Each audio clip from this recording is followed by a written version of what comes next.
우리가 이제 2시간에 걸쳐서 1장부터 4장까지 했습니다.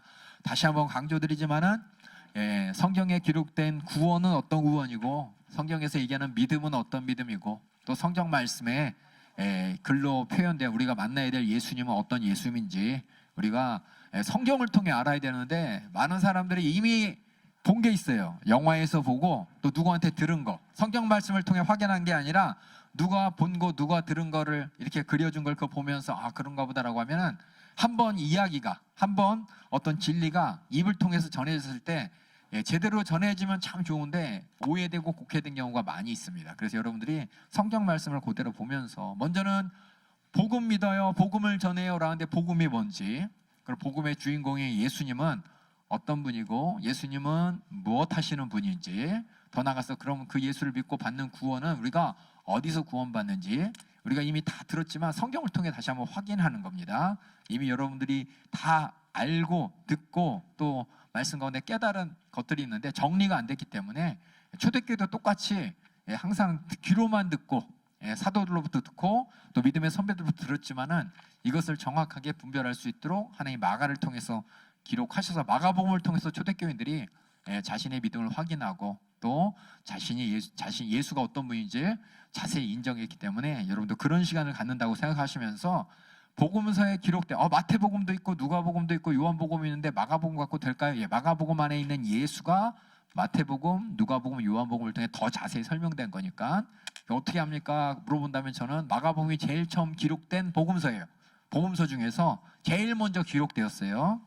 그렇기 때문에 여러분들이 그 순서를 잘 보면은 이해할 수 있어요. 제일 먼저 기록된 게 마가복음서, 그 다음 기록된 게 한 10년 뒤, 20년 뒤에 마태복음, 누가복음이 기록됐고, 그 다음에 마가복음이 기록된 뒤에 30년 뒤에 요한복음이 기록됐습니다. 그럼 그 믿음의 여러분의 초대교회 생각해 보세요. 사도행전 맨 처음에 예루살렘을 중심으로 예수 그리스도의 복음이 막 퍼져 나가는데 30년 뒤에 생각해 보세요. 무슨 문제가 있었을까 할 때 예수에 대해서 오해하고 믿음에 대해서 오해하고 복음에 대해서 오해하는 사람들이 하나님께서 기록하여 주셨고, 마가복음을 통해 들었는데도 뭔가 부족한 부분이 있을 것을 감안해서 하나님께서는 마태에게 마태복음을 쓰게 하시고 누가에게 누가복음을 쓰게 하시고, 이제 예수님 돌아가시고 나서 30년 뒤에 마가복음이 기록되고 한 10년, 20년 사이에 또 누가복음, 마태복음이 기록됐는데 또 마가복음이 기록된 30년 뒤에, 다시 말해서 예수님께서 이 땅에 오시고 십자가 달려 죽으신 60년 뒤에 요한이 요한복음을 기록했습니다. 그럼 60년 동안 복음이 어떻게 이해되고 복음이 어떻게 전해지는 상황 가운데 요한복음이 기록된 거예요. 그러니까 요한복음을 읽는 사람들하고 마가복음을 읽는 사람들하고 초대교회가 똑같지가 아니라 어떤 변화가 있을지 가만 생각해 보세요. 복음이 전해지면서 그 깊이를 많은 사람들이 이해하고 이해의 폭이 점점 넓어지고 깊어지는 가운데 요한복음이 기록됐기 때문에, 요한복음은 그냥 맨 처음에 읽으면 읽기 쉽다가 아니라 사실 요한복음에는 추상적인 언어들이 많이 사용된 것은 뭐냐면은 초대교회가 60년이 지나면서, 다시 말해서 예수님이 십자가 달려 죽으시고 부활하시고 사도행전으로부터 성령의 역사가 60년 정도 지나간 다음에 여러분들 생각해 보세요. 맨 처음 예수 믿을 때하고 10년이 지나고 20년 뒤에 내가 예수를 믿을 때하고 가만히 보면 예전에는 뭔가 이렇게 다른 점이 있잖아요. 그렇죠? 어떻게 보면 신앙의 연조가 쌓이고 또 나의 믿음이 어떻게 보면 좀 더 하나님과 관계가 더 가까워지고 깊어졌을 때 그런 사람들에게 요한복음이 쓰여진 거기 때문에, 물론 처음에 요한복음 들었을 때 요한복음 이해된다, 참 비유 많다. 근데 그 비유가 오히려 많은 오해를 낳아요. 그래서 이단들이나 성경을 이제 성경을 이제 잘못 설명하기는 사람들이 요한복음의 추상적인 언어들을 자기 마음대로 변형해 가면서 추상적인 용어이기 때문에 그것이 그냥 어떤 의미를 넣어버리면은 이렇게도 해석되고 저렇게도 해석되고 마음대로 해석이 돼요. 보통 이제 요한복음을 가지고 이제 많은 사람들이 오해하게 만드는 이런 신천지나 또 여호와 증인이나 여러 이단에서 보면은 이제 그런 걸 많이 이용해요. 우리가 이제 지난 시간에 읽었던 비유, 시에 피 뿌리는 비유부터 시작 천국 그 비유도 어떻게 보면은 코에 걸면 코걸이, 귀에 걸면 귀걸이 할 수 있는 내용이에요. 근데 분명히 성경에서는 앞에서부터 차근차근 그 비유의 복음이 어떤 복음인지를 우리가 들었습니다. 이해하셨으면 참 좋겠어요. 이해하신 분도 있고 아니면 아직 잘 모르겠나 분이 있겠지만은 이 천국 복음이라는 이 4장에 나와 있는 하늘나라의 비밀, 비유, 이거는 외인이 아니라 너희들에게 주었다 그랬죠? 예, 그러니까 우리는 그냥 너희와 외인하고 차이가 뭘까 가만히 생각해보면 앞에 1장, 2장, 3장을 보면 그래도 예수님이 누군지 아는 사람한테는 이 비유가 어떤 뜻인지 보이는데 예수님이 누군지 잘 모르는 사람한테는 그냥 이게 잘 모르는 거예요. 우리가 1장에서 예수님이 누군지 큰 그림으로 밖에서 봤다 그랬죠? 2장에서는 가까이서 봤다 그랬죠? 예수님 분명히 2장에서 예수님은 뭐하러 오셨어요? 기억나세요? 예, 멀리서 봤을 때는 야 병도 고치고 제자도 하고 뭐 여러 가지 그냥 우리가 알고 있는 일반적인 예수님의 생애가 멀리서 이렇게 보였지만 가까이서 보니까 2장에서 예수님께서는 나는 죄 사는 권세를 가지고 너희 죄를 문제 해결하러 죄인을 부르러 와서 하나님이 주시는 진짜 안식을 주려고 왔다라고 딱 돼 있는 게 뭐냐? 죄 사함의 복음을 예수님께서는 우리에게 주시게 오셨다는 걸 2장에 나왔어요. 예? 3장에서는 그 예수님을 둘러싼 수많은 사람들의 이야기들이 나오고 4장에서는 이 예수를 제대로 아는 너희들은 이 비유가 뭔지 알아. 그렇죠? 근데 모르는 사람은 그냥 모르는 거예요. 그러니까 예수님을 어떻게 아느냐에 따라서 이 4장의 하늘나라의 비유, 천국 비유가 마음대로 해석이 돼요. 그러니까 신천지가 좋아하죠. 여호와 증인이 좋아하죠. 이단들이 좋아해요. 이 비유 갖고 이렇게 추상적인 영어들 비유를 갖고 이렇게 마음대로 자기가 가짜 복음, 가짜 예수의 진리를 전하는데 그러니까 여러분들이 그걸 잘 보시면서 1장, 2장, 3장을 통해서 빌드업된 그렇죠? 빌드업된 예수가 4장을 통해서 결국 그 예수를 통해서 우리에게 전해진 복음, 죄사함의 복음이 예수님께서는 뭐냐? 미래에 대해 얘기하시죠. 이 복음이 앞으로 어떻게 될 것을 얘기하신 거예요. 그렇죠? 앞으로 30배, 60배, 100배 누군가에게는 좋은 땅에 심어져서 그것이 계속해서 전해질 것이라는 걸 얘기했어요. 그렇죠? 수많은 뭐 돌짝밭과 가시밭처럼 복음이 열매 맺지 못할 그런 상황이 있을지라도 누군가를 통해서는 이렇게 전해진다는 그것이 그만큼 확실한 진리인 것이 하나님의 진리인 것이고 또 분명히 어마어마한 생명력을 가지고 가로막을 수 없는 이 진리의 힘이고 복음의 역사와 복음의 능력이라는 걸 4장에 얘기한 것을 우리가 지난 시간에 얘기고 요 가운데 이 씨라는 비유가 뭐냐? 예수님께서는 저쪽 그렇죠? 이사야 선지자를 이렇게 인용하셨죠? 이사야 글을 인용하면서 똑같이 제자들이 아니 10분의 표 무슨 내용입니까? 그랬더니 예수님이 하신 말씀이 야 너희는 들을 게 있는 자는 들으라 그러면서 이사야 말씀을 이렇게 딱 던지는 거죠. 하나님 나라의 비밀을 너희에게 주었으나 외인에게는 모든 것이 비유로 하나니 이는 저희는 보기는 보아도 알지 못하고 예수님이 누군지 모르는 사람은 몰라요. 듣기는 들어 깨닫지 못하게 하여 결국 그들은 어떻게 돼요? 죄의 사함을 얻지 못하게 하렵니다. 결국 죄의 사함을 위해 오신 예수님을 보지 못하게 한다는 이사야 선지자의 글을 끌어쓰면서 거기에 뭐가 있냐? 이사야 선지자의 글 끝에 거룩한 씨라는 단어가 나와요. 하나님께서 거룩한 씨를 통해서 황폐된 이스라엘에게 다시금 생명력 넘치는 하나님의 나라를 만들겠다는 메시아에 대한 예언이 있는데 그 메시아에 대한 예언의 그 메시아가 씨고 그 씨로 말미암아 이루어질 역사가 어떤 것인지 1장, 2장, 3장을 통해 우리가 배웠고 그것이 결국 뭐냐? 계속해서 제가 말씀드리지만 회개의 복음, 죄사함의 복음. 예수님이 이 땅에 오신 목적은 절대적으로 전도하러 오셨고 전도하신 복음의 내용은 우리 모두가 죄에서 그렇죠? 사함받는 내용이에요. 어떻게 우리가 죄 사함을 받는지 그를 위해 예수님이 이 땅에 오신 그 예수를 만나는 이야기가 복음입니다. 그래서 이렇게 4장의 얘기가 끝났다면 이제 예수님께서 그 비유를 마치고 배 타고 건너편으로 가시죠. 건너편으로 가는데 풍랑이 일었을 때 제자들이 막 난리가 났죠. 예수님 어떡합니까? 그때 예수님께서는 바람을 꾸짖으시면서 야 어찌 이렇게 무서워하느냐 하면서 믿음 얘기하시죠. 왜 이렇게 믿음이 없냐? 그렇죠? 예수님이 누군지를 안다면 두려워할 필요가 없지만 예수님이 누군지 모른다면 두려움만 남는다는 제자들의 모습을 통해서 큰 주님과 함께하는 사람이냐 아니면 주님과 함께 있는 척하지만 진짜 몰라보는 사람이냐에 따라서 믿음 있는 자는 담대하지만 믿음 없는 자는 두려울 뿐이라는 내용을 이렇게 하십니다. 그리고 5장에 이렇게 연결되는 거예요. 그 믿음이 무엇이냐? 믿음으로 말미암아 우리가 어떻게 되느냐? 5장 우리 한번 읽도록 하겠습니다. 이 5장의 내용은 크게 두 내용입니다. 하나는 거라사 지방에서 귀신 들린 사람을 고치신 이야기. 또 하나는 야이로의 딸을 살리고 또 그 중간에 혈류증 관련 여자가 고침받은 이야기. 이게 크게 두 가지예요. 근데 이미 알다시피 귀신 떠나보낸 사건 다 알고 계시죠? 앞에 나왔잖아요. 그렇죠? 병 고치는 사건도 앞에 나왔죠? 그럼 여기에 나오는 귀신 떠나는 이야기는 앞에 나왔던 이야기 플러스 뭔가가 있어요. 그렇죠? 예수님은 귀신을 떠나보내는 귀신을 멸하시는 권세 있는 하나님의 아들이구나. 그 이상의 의미를 찾아야 되는 것이고 그 뒤에 병 고치는 내용에서 야 예수님이 이렇게 병을 고치는 능력 있는 분이구나를 떠나서 그렇죠? 더 뭔가를 더 얘기할 것이 있기 때문에 여러분이 그냥 똑같이 보면 되는 게 아니라 앞에 있었던 병 고치는 이야기들, 귀신 떨리는 이야기에 어떤 내용을 더해졌는지를 찾으셔야 돼요. 예. 계속 무조건 반복하는 게 아니에요. 다 의미가 있어서 그 얘기가 나왔기 때문에 우리 5장 1절부터 우리 한번 읽도록 하겠습니다. 1절부터 읽어주세요. 바다 건너편 5장. 예수께서 바다 건너편 거라사인의 지방에 이르러 배에서 나오시고 거라사 지방이 어디냐? 아까 전에 어디 있었냐면 유대 땅에 있었습니다. 유대 민족들을 상대하셨어요. 유대 민족들을 갈릴리 바닷가에서 비유에 대해서 설명하시고 배 위에 있다가 그대로 건너편으로 가시다. 건너편 지방이 어디냐면 거라사 지방이에요. 거라사 지방은 어디냐면 이방인 동네입니다. 이방인 동네 아시겠죠? 거라사 지방 그럼 여러분들 어딘가 보다가 아니라 이방인 동네 오셨다 이 얘기예요.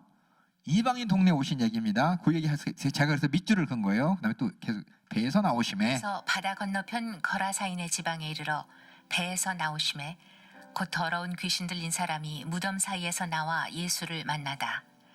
그 사람은 무덤 사이에 거처하는데 이제는 아무나 쇠사슬로도 맬 수 없게 되었으니 이는 여러 번 고랑과 쇠사슬에 매었어도 쇠사슬을 끊고 고랑을 깨뜨렸음이러라.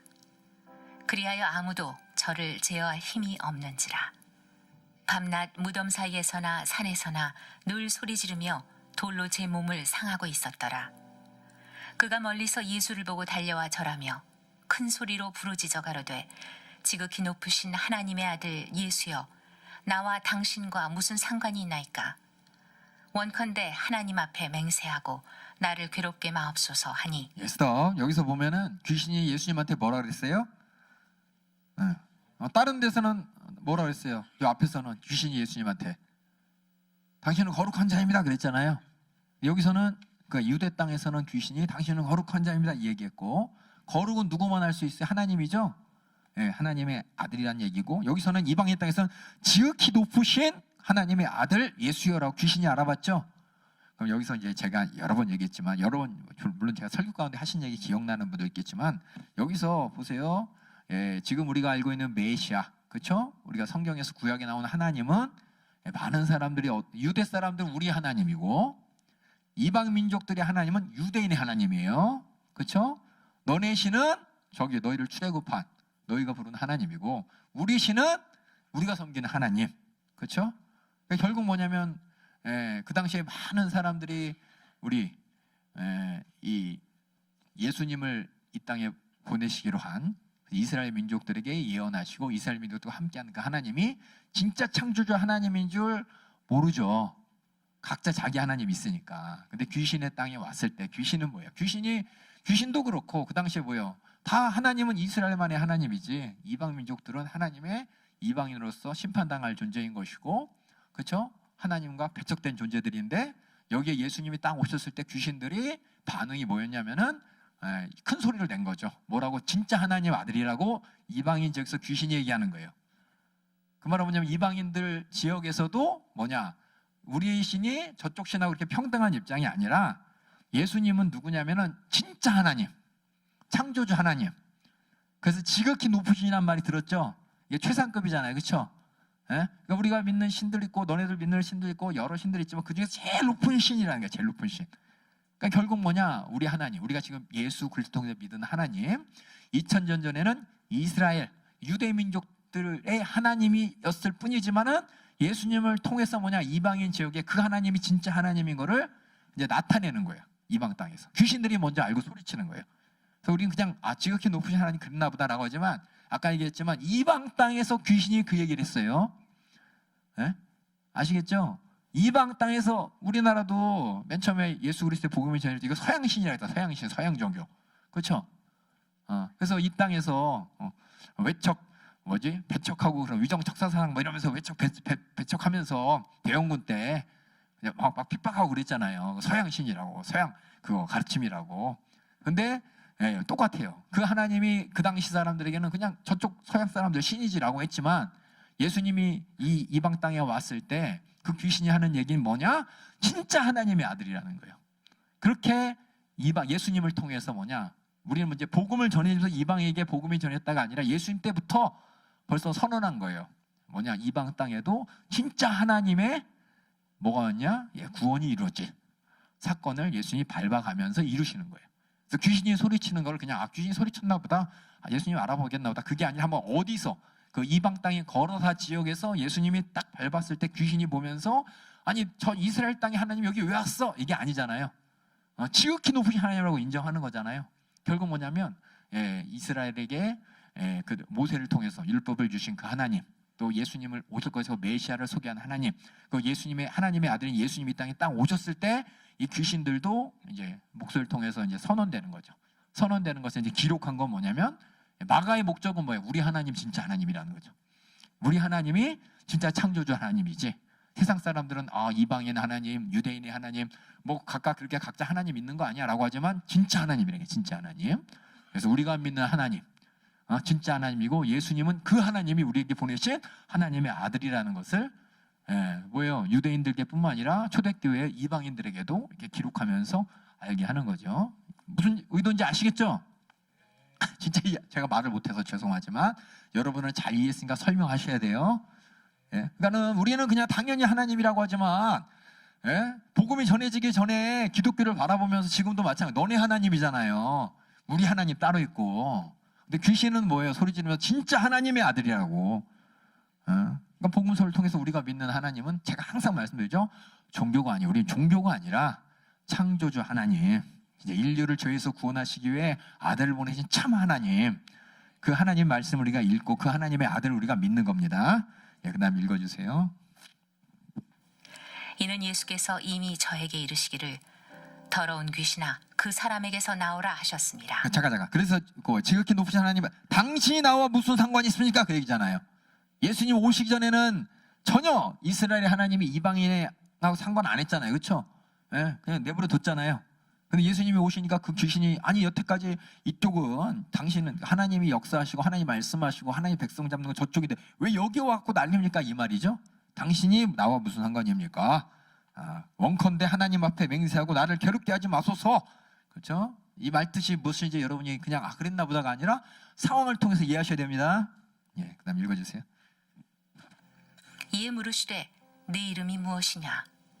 가로되 내 이름은 군대니 우리가 많음이니이다 하고 자기를 이 지방에서 내어보내지 마시기를 간절히 구하더니 여기서 보면 이름이 무엇이냐 그러니까 우리 이름을 찾는데 내가 너 뭐라고 불려지냐 이 말이에요. 불려지는 그러니까 이름 얘기하니까 이름인데 왜 군대라 그랬지? 헷갈리잖아요. 소리 지르는 놈한테 야 너 누구야 이거예요. 너 누구야? What's your name? My name is 이거 아닙니다.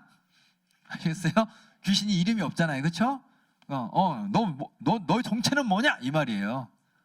우리는 한둘이 아니야. 엄청 많아. 얘기해요, 지금. 우리 엄청 많습니다. 그 얘기하는 겁니다.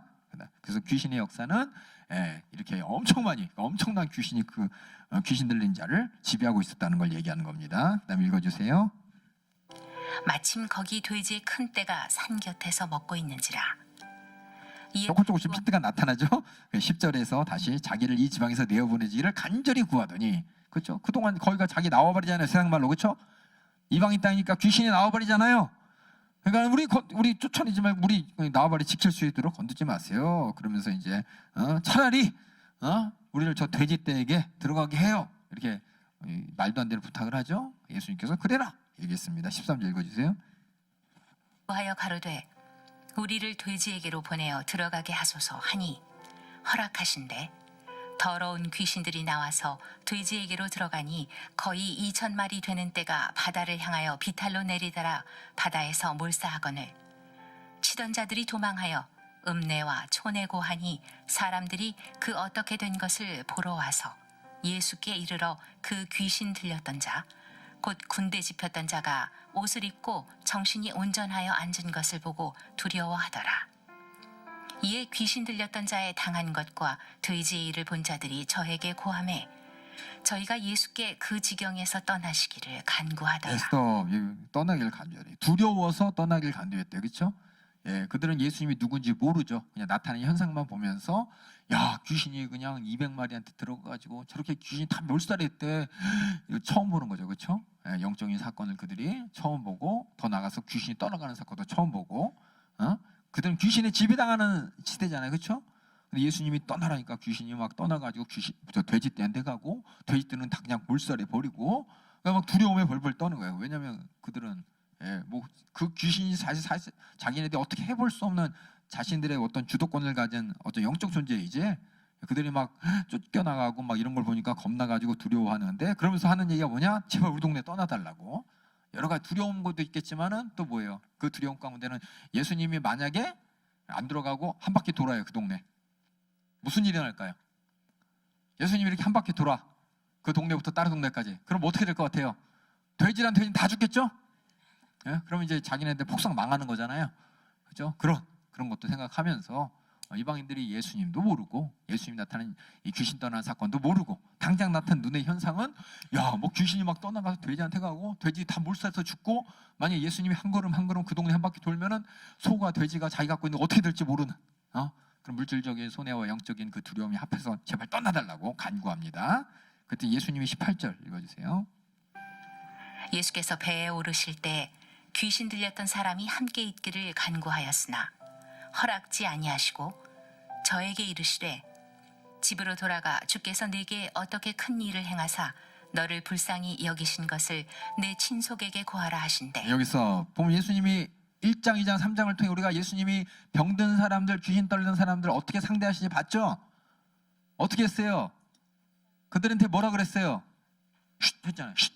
그렇죠? 쉿. 근데 여기서는 뭐예요? 이 사람한테 뭐라 그랬어요? 가서 다 알려라 그랬죠? 네가 어디서 어떤 상황에서 네가 어떻게 네가 귀신에서 200마리가 2,000마리가 있었는데 귀신이 막 떠나가고 온전해지고 이렇게 막 된 것을 네가 자 얘기해라. 그럼 어떻게 사람들이 그걸 보면 그 뒤에 뭐냐? 어떻게 큰 일을 행한 것을 얘기하고 또 너를 불쌍히 여기신 것을 네 친속에 구하라라고 했습니다. 귀신이 얘기했던 지극히 높으신 하나님의 아들이, 그렇죠? 이방인 땅에 와서, 그렇죠? 우리 진짜 하나님의 아들이 와가지고 자기를 불쌍히 여겨 주셔가지고 자신에게 있던 이 귀신의 정체가 드러나고 귀신을 다 쫓아내 주신 이 어마어마한 일, 그게 누군데? 우리는 유대인의 하나님인 줄 알았는데 지극히 높으신 하나님으로서 나를 불쌍히 여기셨다 이거예요. 이방 그들에게 입장에서는 유대인의 하나님이 나랑 우리랑 상관없는 그들의 하나님이 참 하나님이었고, 그 참 하나님이 나를 불쌍히 여기서, 만약에 이스라엘 백성들을 불쌍히 했다, 유대인 불쌍히 했다, 그럼 이해가 그들이 하나님이니까. 근데 그 하나님이 나를 불쌍히 여기셨다. 그건 뭐냐면 이제 비로소 예수님 때 오셔서 하나님의 백성이 단지 이스라엘 백성이 아니라 하나님께서는 모든 인류를 불쌍히 여기신다는 거죠. 단지 이스라엘 백성들만 보면서 불쌍히 여기시고 그들의 막 기도를 들으시는 분이 아니라 그 귀신 들린 사람을 고쳐주면서 나를 불쌍히 여기셨다고. 그 하나님의 그 다시 하면서 우리도 관심의 대상이 됐다고. 그 하나님이 귀신은 뭐예요? 나랑 무슨 상관입니까? 라면서 그동안은 이스라엘 하나님, 유대 하나님이 이방인 지역에 전혀 상관없는 하나님이었는데 이제는 그 하나님이 이방인 땅에 상관하는 하나님으로서 바로 하나님의 아들 예수를 통해 이렇게 나타나셨다라는 것을 지금 얘기하는 겁니다. 이해 가시죠? 지금 이거 뭐냐면 그냥 읽으면 귀신 들려서 떠났구나, 사람들이 두려워서 가라 그랬구나 라고 하지만 이 상황을 보세요. 예수님 이전과 예수님 이후에 사람들이 인식하는 하나님이 어떤 하나님이냐? 유대인만의 하나님이냐, 아니면 이방인들도 불쌍히 여기시고 이방인들의 그 고통과 괴로움도 돌아보신 하나님이냐? 그걸 이방인들도 이제 보고 듣고 깨닫게 된 거죠. 다음. 그가 가서 예수께서 자기에게 어떻게 큰일 행하신 것을 대가볼리에 전파하니 모든 사람이 기이 여기더라. 기이 여기더라 이 말은 이거 뭐지? 물음표 아닙니다. 여러분이 알고 있는 우리가 성경에서 얘기하는 몇 가지 얘기했어요. 민망히 여기다. 이거 이제 우리가 이제 지금으로 그 당시 뭔 뜻이냐? 그리고 삼가다. 이거 지금 뜻하고 그때 뜻하고 틀려요. 그 다음에 여기 또 뭐 기이 여기다. 기이 여기다 우리는 다 물음표로 하는데 실상은 뭐냐? 느낌표예요. 오! 이거예요. 오!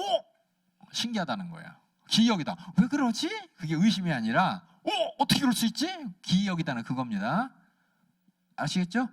그러니까 이방인들이 깜짝 어떻게 쟤네 하나님이 우리를 그 하나님이 진짜 하나님이었고 그 하나님이 우리를 이렇게 불쌍히 여기셨다고 깜짝 놀란 거예요. 그러니까 여러분들 성경 읽을 때 이 세 가지가 항상 복음서에 보면은 지금처럼 그러니까 이거를 지금의 의미를 갖고 보면은 예수님은 오해예요.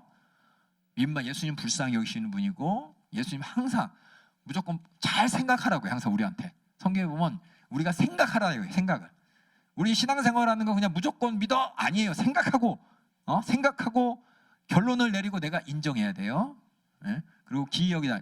깜짝 놀라리 이걸 갖고 의심하고 막 그런 게 아닙니다. 깜짝 놀랐다는 거예요. 예수님이 가시는 곳 사람들이 어떻게 이런 일이 이게 진짜야? 진짜네? 이러면서 놀랬다는 뜻입니다. 그래서 이방인들이 이 귀신 들린 사람이 막 얘기하니까 왜 놀랬냐? 아까 얘기한 것처럼 유대인의 하나님이 진짜 하나님이었고 그 하나님이 이방인의 이 사람들을 불쌍히 여기시고 이렇게 오셨다는 게 하면서 깜짝 놀랐다는 거예요. 그 다음에 또 21절 예수께서 배를 타시고 다시 저편으로 건너가심에 큰 무리가 그에게로 모이거늘 이에 바닷가에 계시더니 이렇게 예수님께서는 이방인 땅에 갔다가 다시 사람들이 떠나주세요. 그러니까 배 타고 다시 돌아오셨어요. 유대인 땅으로. 그런데 큰 무리가 또 모였죠. 바닷가에 모였어요. 왜 모였을까요? 우리 항상 그 모인 이유를 알아요. 그렇죠? 여러분 이걸 잘 아셔야 돼요. 그래서 뭐냐? 이 가라사 지방에 잠깐 갔다 온 얘기를 기록한 이유가 뭐냐?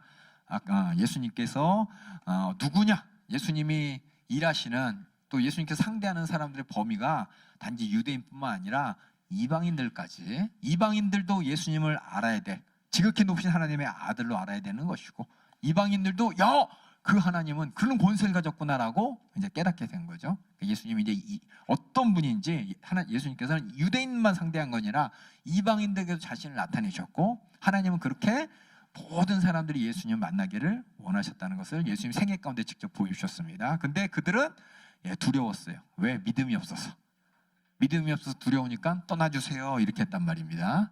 그래서 우리는 배척이란 말 썼어요. 아마 우리가 담임 목사님 설교 중에 수용과 배척에 대해서 들으신 분이 기억하실 거예요. 그렇죠? 5장 내용이 배척하느냐 수용하느냐예요. 그 예수님을 우리가 밀어내면 예수님은 떠나시는 분이에요. 하지만 내가 인정하고 내가 수용하면 예수님은 나와 함께 계시는 분으로서 우리의 믿음은 인격적인 상대예요. 인격적으로 내가 반응하냐 안 하냐. 그 하나님을 내가 인격적으로 인정하면 그 하나님은 나와 함께 계시는 분이고 상대하시는 분이고 내가 배척하면은 그 하나님은 나와 함께 있을 수 없는 분이에요. 그래서 어떤 사람들은 아니 하나님이 계시면 어떻게 이럴 수 있어? 그런 말 많이 해요. 그렇죠?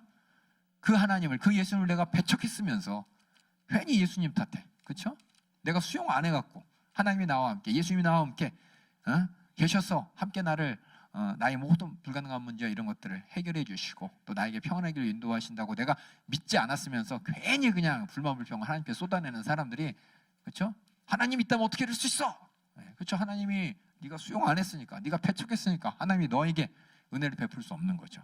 그러니까 여러분들이 이 내용을 우리가 마감을 통해서 했고 아마 초대교회 때도 그랬을 거예요. 초대교인들도 믿지도 않으면서 제대로 된 믿음도 없으면서 아마 엄청나게 수용 안 하고 배척하면서 예수님 내가 예수님 있으면은 유대인들에게 핍박당해야 되고 또 경제적으로 손해 보고 그러면서 당상 낙치는 문제 가운데 신이 계시다면 어떻게 이럴 수 있어? 하나님 어떻게 이럴 수 있어? 라면서 그런 사람이 있었을지도 몰라요. 그래서 아마 5장에는 네가 배척했잖아. 내가 그 하나님을 인정 안 했잖아.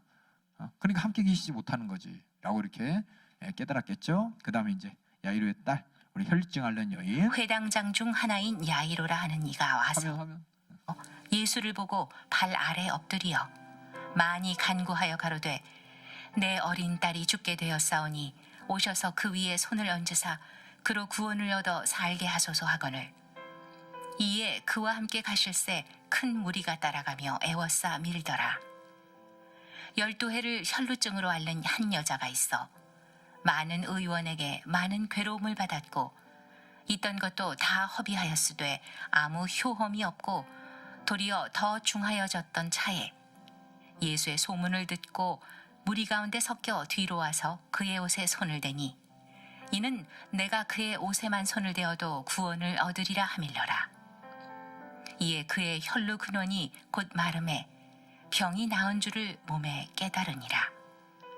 예수께서 그 능력이 자기에게서 나간 줄을 곧 스스로 아시고 무리 가운데서 돌이켜 말씀하시되 누가 내 옷에 손을 대었느냐 하시니 제자들이 여짜오되 무리가 애워싸 미는 것을 보시며 누가 내게 손을 대었느냐 물으시나이까 하되 예수께서 이 일 행한 여자를 보려고 둘러보시니 여자가 제게 이루어진 일을 알고 두려워하여 떨며 와서 그 앞에 엎드려 모든 사실을 여짜온대 예수께서 가라사대 딸아 내 믿음이 너를 구원하였으니 평안히 가라 내 병에서 놓여 건강할지어다.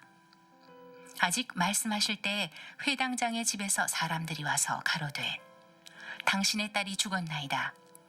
어찌하여 선생을 더 괴롭게 하나이까?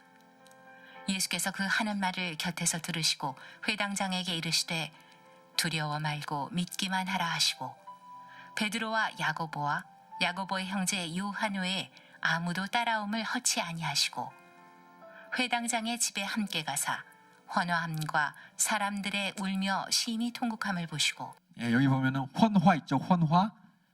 예, 그러니까 많은 사람이 이거 헌화라고 읽고, 그렇죠? 예, 어떤 분들은 장례식장 가서 이게 꽃 다 이렇게 놓아. 예수님이 보면 예수님 시대 유대인들도 이렇게 헌화했잖아요. 헌화 아니에요. 예, 이거 잘못 오해하시는 분 많아요. 이 헌화예요, 헌화. 이거 옛날 용어예요, 옛날 용어. 옛날 용어로서 뭐냐? 어떻게 오 웅성웅성하면서 막 소유가 막 오 이렇게 하는 게 헌화예요, 헌화. 헌화 아니에요. 예, 그래서 저 이런 얘기 들었죠. 솔직히 제가 옛날에 어떤 목사님이 그런 얘기 했어요. 예수님 시대도 헌화했잖아 그러면서 얘기하는 거 들었어요. 이게 뭐냐면 우리가 성경을 읽을 때 정확한 의미를 알고 읽어야 되는데 정확한 의미를 모르고 그냥 대충 읽으면은 예, 그렇게 오해하게 돼요. 그러니까 여러분들 그래서 이 오해하지 말라고 예, 헌화예요. 헌화가 아니고 헌화. 옛날 용어예요. 헌화가 오 하는 거. 그렇죠? 아기가 죽었잖아요, 집에. 그렇죠? 그럼 주위 사람들 어떻게 아이고 하면서 막 난리가 날 거 아니에요. 그 모습이 바로 헌화함과 사람이 울며 심히 통곡함을 보시고 읽어주세요 또. 함께 가사 헌화함과 사람들의 울며 심히 통곡함을 보시고 들어가서 저희에게 이르시되 너희가 어찌하여 헌화하며 우느냐 이 아이가 죽은 것이 아니라 잔다 하시니 저희가 비웃더라. 예수께서 저희를 다 내어보내신 후에 아이의 부모와 또 자기와 함께한 자들을 데리시고 아이 있는 곳에 들어가사 그 아이의 손을 잡고 가라사대 달리다굼 하시니 번역하면 곧 소녀야 내가 네게 말하노니 일어나라 하시니라. 예, 히브리어에서 달리다 하고 쿰이 있어요. 아마 패션 오브 크라이스트 여러분이 보면 여기서 쿰이라는 단어 많이 나와요. 예수님께서 쿰 이렇게 많이 해요. 가자, 일어나자 이런 얘기 많이 하시는데 아마 기억하라고 그냥 쿰이라고 써 있지만 사실 쿰이에요. 쿰. 그래서 달리다는 소녀야라고 부르는 말이고 그래서 달리다 그럼 막 달리는 게 아니라 소녀야 이게 히브리 말이에요. 쿰 하면 됩니다. 예, 번역하니 소녀야 내가 내게 말해놓으니 이거는 그냥 넣은 거고 일어나라 이면 소녀야 일어나라. 그래서 나중에 지나가다 이러니 한마디 이렇게 하세요. 나 히브리 말 할 줄 안다고. 그래서 저 달리다 쿰 이렇게 하시면 돼요. 또 읽어주세요. 네. 소녀가 곧 일어나서 걸으니 나이 12살이라. 사람들이 곧 크게 놀라거늘 예수께서 이 일을 아무도 알지 못하게 하라고 저희를 많이 경계하시고 이에 소녀에게 먹을 것을 주라 하시니라. 여기 또 예수님께서 또 아무에게도 말하지 말래. 그렇죠? 근데 우리는 알고 있는 게 뭐냐? 말하지 말라고 한 그 내용을 너무 많이 알아. 그렇죠? 그렇죠? 병을 고쳤더라, 귀신 떠나 보냈더라, 죽은 자를 살렸더라. 이거는 다 알아. 그렇죠? 맞아요. 알아야 돼요. 예. 그런 뭐예요? 병을 고치는 그렇죠? 믿음으로 병이 낫고 그렇죠? 귀신이 고생하는 떠나겠다는 그 믿음으로 예수 이름으로 귀신도 떠나고 그렇죠? 예? 죽은 자를 살려달라는 그렇죠? 이 어려운 가운데 하나님께 돌아봐달라는 그 믿음에 또 죽은 자도 살리시고 그렇죠? 예. 그래서 보면은 이 두 번째 스토리를 보면은 다 뭐뭐 얘기야? 믿음과 구원에 대해서 얘기합니다. 믿음과 구원, 믿음의 자세와 믿음의 본질을 이제 계속 알아갈 텐데 예수님께서 계속 강조하는 게 믿으면 구원을 얻는다는 거예요. 그렇죠? 저 위에 우리 한번 본문에 밑줄 그은 거 보이시죠? 매 보면은 저쪽에 23절에 보면은 야이로가 원하는 게 구원을 얻어 살게 하소서. 그렇죠?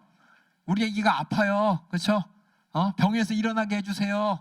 이게 구원의 내용이죠. 맞죠? 예, 그리고 뒤에 보면은 또 혈류병 걸린 여자가, 그렇죠? 예수님의 옷에 딱 손을 댔죠. 손을 대면 나을 것이라는 확신과 그런 믿음을 가지고 손을 딱 댔어요. 믿음의 행위. 중병자 2장에서 중병자 친구들이 막 지붕을, 남의 집 지붕 막 뚫어가면서 중병자 내리는 것처럼 분명히 예수님 고쳐줄 것이다 라는 그런 믿음의 행동을 통해서 이렇게 믿음을 보였을 때 이렇게 구원을 얻었어요. 그렇죠? 그랬더니 예수님께서 저쪽 뒤에 혈류병 걸린 여자한테 한 얘기가 뭐였어요? 34절에 따라 내 믿음이 너를 구원하였다 이렇게 얘기했죠. 가는 도중에 이제 야이로의 딸이 죽었다는 얘기를 듣고서 어떡하냐 하고 있을 때 예수님께 하신 말이 두려워 말고 믿기만 하라 그랬죠. 믿기만 하라. 우리 그래서 믿음에 대해서 얘기를 많이 해요. 근데 예수님께서 또 마지막에 뭐라 그랬냐? 경계하사 얘기하지 말라 그랬죠. 그럼 잘 보세요. 우리가 믿으면 구원받는다 이 말을 엄청나게 많이 해요. 그렇죠? 근데 진짜 여러분 바랄게. 하나님께서 진짜 우리에게 주시고자 하는 믿음이 뭐고 구원의 내용이 뭐냔 말이에요. 솔직하게 할게요. 혈류병 걸린 여자가 믿어서 구원받아서 천국 갔나요? 우리 몰라요. 그는 믿어서 어떤 구원, 병 낫는 구원 얻었어요. 그렇죠? 야이로의 딸도 죽었지만 두려워 말고 믿기만 하라 라는 그 말씀에 믿음을 가졌을 때 어떻게 해요? 딸이 살아났죠? 그가 천국 갔나요? 그러니까 여러분 잘 보셔요. 그러니까 믿음의 내용과 구원의 내용 중에서 야 믿으면 구원 얻는 거야. 야 믿어서 병 나았으니까 나 구원 얻었어. 근데 그 구원이 진짜 예수님께서 이 땅에 오셔서 우리 죄를 해결하여 주시고 우리 하나님의 자녀 삼으시고 천국 가는 구원이냐? 아직 예수님께서 십자가 달려 죽지 않으셨죠? 그렇죠? 아직 예수님께서 이 땅에서 뭐하냐? 자신이 하나님의 아들이고 자신은 이 땅에서 와서 죄 사는 거죠. 그러니까 하나님의 아들로서 열심히 수많은 이적과 능력을 나타낸 이유가 무엇이냐? 이 하나님의 아들이 무엇을 이루기 위해서 죄의 문제를 해결하신다는 것을 보여주는 게 목적이에요. 아직 목적이 이루어지지 않았어요. 목적이 이루어지지 않았지만 그 예수님을 보고 하나님의 뜻을 바라보고 나의 불쌍한 문제들, 내가 할 수 없는 불쌍한 문제들을 하나님께서는 해결해 주실 것이라는, 예수님은 해결해 주실 것이라는 것을 내가 인정하고 그 예수님께서 불쌍히 여기신다면 그 믿음에 화답해서 우리의 불쌍한 사정을 해결해 주신다라는 것이 뭐냐? 믿으면 구원을 얻는다는 내용인 것이고, 이 가운데 우리가 진짜 불쌍히 여김을 받아야 될 문제는 죄인 것이고, 그래서 구원을 받을 내용은 뭐냐면은 죄사함이라는 거예요. 그래서 지금 뭐냐? 여러분들 그냥 똑같은 믿음을 일관화시키면 안 돼요. 믿음도 안에 내용이 많이 있어요. 예수님이 이 땅에 오시기 전에 구약의 이스라엘 백성들이 갖고 있는 믿음, 그렇죠? 그 믿음을 하나님께서 의롭게 여기시고 옳다고 여기셨어요, 그렇죠? 예. 근데 어떤 내용인지 희미해요, 그렇죠? 그냥 믿었잖아, 하나님 있는 거 믿었잖아가 아니에요. 하나님 앞에 내가 해결받아야 될 문제가 뭔지, 하나님만이 해결해 줄 수 있는 문제가 뭔지 내가 하나님은 해결할 수 있다고 인정하면서 다가가는 이 믿음의 자세 앞에 하나님이 응답하시는데, 그렇죠? 그게 뭐냐면 구약에서 나온 하나님을 상대하는 믿음이었어요. 근데 예수님께서 이 땅에 오셔서 더 명확하게 보여주신 거예요. 우리 인간들이 하나님 앞에 진짜 불쌍하게 내가 내놓아야 될 문제가 뭔지 알아 라고 하는 게 예수님을 통해서 우리에게 보여주신 구원받는 믿음, 그 구원은 죄에서 구원받는 믿음을 예수님이 이 땅에서 보여주신 거예요. 그러니까 우리의 믿음은 여기 있는 믿음은 아니에요. 뭔 소리예요? 그게 아니라 여기 있는 믿음 가져야죠. 근데 솔직히 이 믿음이 더 중요해. 예수님이 이 땅에 오신 목적은, 이 믿음은 이미 구약의 여러 선지자를 통해서 여러 인물을 통해서 하나님께서 성경을 통해 보여주셨잖아요. 그렇죠? 그렇죠?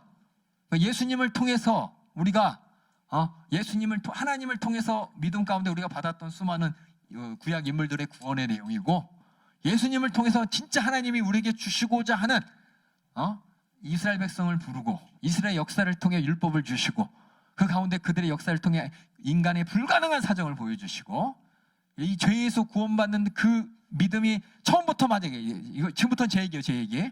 처음부터 하나님께서 야 너의 죄의 문제가 되게 무서운 거야, 지옥 가는 거야, 근데 너는 날 믿으면 구원받을 수 있어, 이렇게 하면 사람들 죽어봐야 알죠?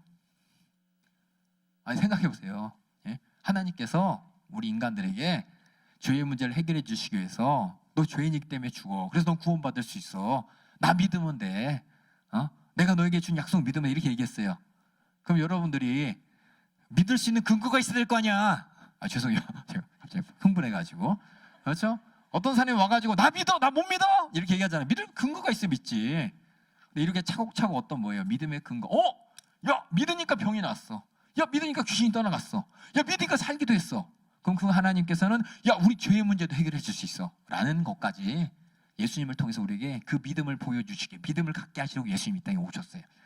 그러니까 다시 말씀드리면은 이 9장의 지금 보는 5장의 내용이 믿음을 수용하느냐, 그러니까 배척하느냐, 수용하느냐, 그러니까 내가 믿느냐, 믿지 않고 두려워하느냐 내용인데, 아직은 예수님께서 십자가 달려 돌아가시고 죄에 대한 얘기를 지금 말씀을 하셨지만 사람이 인정하지 않잖아요, 그렇죠? 그러니까 예수님께서는, 하나님께서도 죄에서 우리가 구원받는 믿음이 진짜라는 거를 이 땅에서 보여주려면은 너희의 모든 불가능한 사정들, 죄로 말미암는 또 마귀 괴로 말미암는 이 문제가 해결되는 걸 봐봐. 그럼 너희가 가져야 될 믿음이 어떤 결과가 나타나는지 봐봐. 이해 가시기 참 어렵죠? 그러니까 여러분들 지금 한번 여러분의 안속에 믿음과 구원에 대해서 그냥 퉁 치고 대충 어떻게 되겠지가 아니라 여러분이 갖고 있어야 될 믿음과 구원이 어떤 건지를 다시 한번 확인해야 돼요. 예수 믿는 사람으로서 우리가 믿는 믿음은 이쪽이에요, 이쪽. 예? 근데 많은 사람은 예수 말고 하나님 믿어서 이렇게 구원받을 수 있잖아 라고 얘기를 해요. 물론 하나님께서 불쌍히 여기셔서 많은 구약의 이적들도 보여주시고 지금도 하나님 앞에 많은 사람들이 믿음을 가지고 이렇게 했을 때 이런 병도 고쳐주시고 또 우리가 불가능한 사정도 해결해 주세요. 하지만 예수님을 통해서 우리에게 진짜 보여주고 싶은 믿음 가운데 구원받는 이 내용이 뭐라 그러냐, 이걸 복음이라고 합니다. 예, 이게 복음이에요. 예수님을 믿는다는 게 이거 믿는 거예요. 이거 빼놓고 이거 없이 나 예수 믿어요, 믿으면 구원받아요, 그래서 병 나았어요, 맞아요. 믿어서 나의 불가능이 해결됐어요, 야 감사해요. 그 사람 천국 가나요?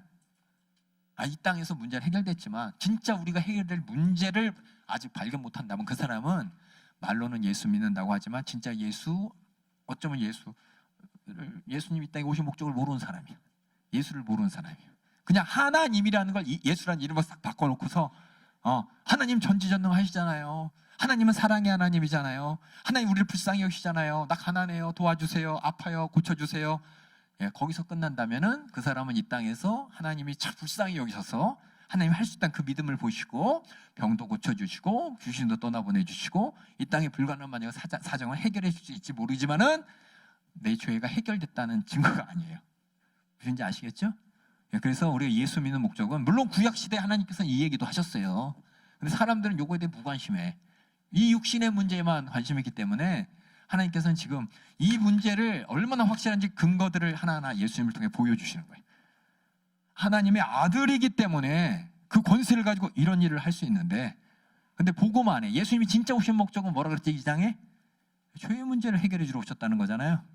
그걸 믿을 수 있는 근거를 지금은 5장에서는 우리가 믿으면 구원 받는다는 거예요. 하지만 어떤 믿음을 가져야 되느냐, 그건 뒤에 이제 계속 나오는 거예요. 이미 얘기도 했고. 이해 가실려나 모르겠어요. 우리가 그래서 여러 번 얘기했는데 많은 사람들이 나 예수 믿어요 그래요. 예수 믿어요 그래요. 근데 어떤 예수냔 말이에요. 어떤 예수? 십자가에 달려 죽어야 되만 예수 말고 안 죽어도 그 내용 쏙 빼놓은 다른 예수를 믿어요 하면서 나 예수 믿어요 라고 한다면은 물론 같이 예배드리고 같이 찬양하고 하지만은 그 사람 진짜 천국 갈 수 있나 가만히 생각해 보세요. 하경아 이해가? 진짜? 초점이 없는데 보고 있는 거지? 그렇지? 하경이가 믿는 예수님은 어떤 예수님이야 그럼? 어떤 예수님 믿어야 돼?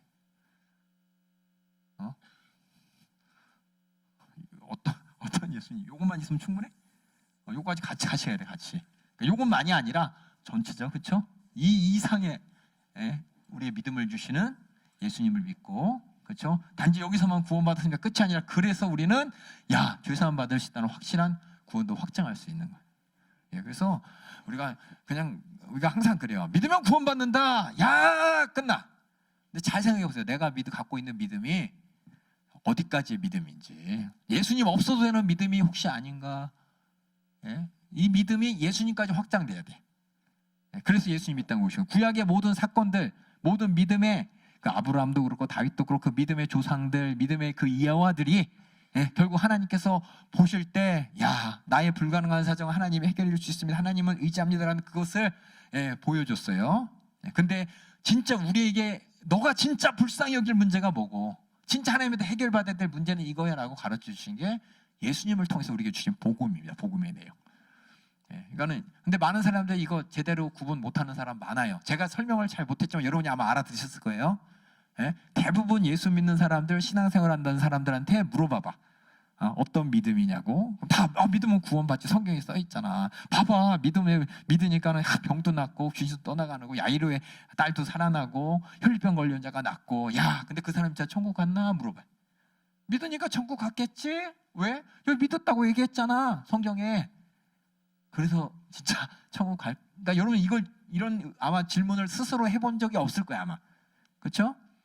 그냥 믿으면 구원받으니까는 여러분 보잖아요. 나사로도 예수님께서 살려주셨으니까 친하니까 천국 갔을 거고, 그렇죠? 여기 나온 병 고친 사람들도 예수님께서 믿음을 보고 구원 받았다고 했으니까는 천국 갔을 거고라고 하지만 아니라는 거예요. 아니라는 거. 우리가 가져야 될 진짜 믿음, 우리가 천국 가기 위해서 가져야 될 믿음은 예수님을 통해서 하나님께서 우리의 예수님을 통해서만이 해결받을 수 있는 그 문제. 죄의 문제, 그렇죠? 요거 해결받는 것이 하나님께서 우리에게 요구하시는 천국 주시는 믿음입니다.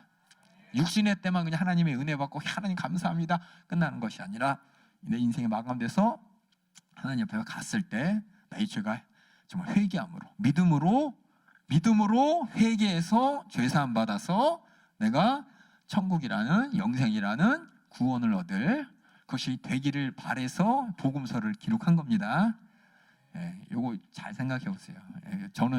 저도 이제 이런 거에 대해서 무심했죠. 그냥 믿으면 구원받는다는데 그러면서 나는 교회 다니잖아. 나 예수 이름으로 떠나가 하잖아.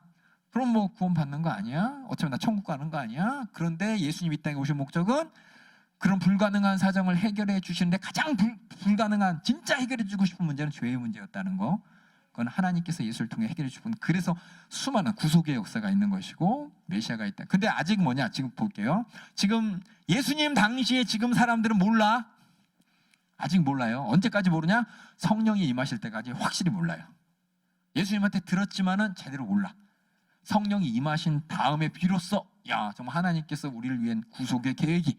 그래서 예수님께서 우리에게 예수 이름을 주시고 성령을 보내시거나 성령이 임해야 이제 깨닫게 되는 거예요. 우리 한번 다시. 그래서 이 말 하지만 아직 많은 사람들이 예수 믿는다고 하지만 성령께서 내 안에서 이 죄에 대해서 구원받았다는 그 어마어마한 그 은혜를 경험하지 못한 사람들은 장담을 못해. 장담을. 그래서 우리는 장담할 수 있도록 담임목사님 계속 성령 충만해야 되고 회개되고, 우리 교회는 계속 진짜 죄에 대해서 강조하잖아요, 그렇죠? 회개에 대해서 강조하는 이유가 이게 예수님이 이 땅에 오신 진짜 목적이기 때문에 그렇습니다. 그 다음에 그래서 뒤에 수용, 믿음으로 구원을 얻기 위해서 죄송해요. 믿음으로 빼세요. 구원을 얻기 위해 우리에게 필요한 것은 오직 믿음뿐입니다. 뭔가 믿음 말고 내가 이렇게 뭐 대가를 지불해서 예수님 내가 저 한 끼 저녁 대접할 테니까는 나 문제 해결해 주세요. 어떤 거래가 아니에요. 믿음뿐입니다. 그래서 저 믿음으로 앞에 지워주세요. 죄송해요. 수용해서 구원을 얻기 위해 우리에게 필요한 것은 믿음뿐입니다. 믿음뿐. 그래서 믿음 그 앞에 믿음으로는 이렇게 지워주세요. 제가 그냥 하다 보니까 강조가 됐어. 그래서 믿음이라는 게 뭐냐? 저번에도 얘기했지만은 뒤에 넘겨주세요. 넘겨. 복습 한번 볼게요. 복습 내용. 여기 썼죠. 믿음은 하나님과의 관계 가운데 가장 중요한 게 뭐냐? 내가 얼마나 불쌍한 자인지 인정해야 돼요. 하나님 앞에 내가 불쌍히 여기면 받는 게 저번 화요일 날도 얘기했지만 이게 되게 중요해. 하나님한테 내가 얼마나 불쌍한지를 얘기하지 않으면은 그 다음부터 뭐가 내 믿음의 조건이 충족되질 못해요. 그냥 뭐 내가 내 의만 주장하게 된다니까요. 그래서 우리 저번에 얘기했잖아요. 회개하는 이유가 내가 정말 주님께서 나의 죄를 해결해 주지 않으면 나는 해결할 방도가 없습니다라는, 나 좀 불쌍히 여겨주세요. 이 죄 때문에 나 지옥 가요. 이 죄란 문제 난 아무리 해도 벗어날 수도 없고 해결할 수도 없어요 라면서 하나님한테 믿음으로 기도하는 것이 회개입니다. 회개. 이렇게 우리가 하나님 앞에 나가야 되는데 저도 마찬가지예요. 저도 자꾸 까먹어요.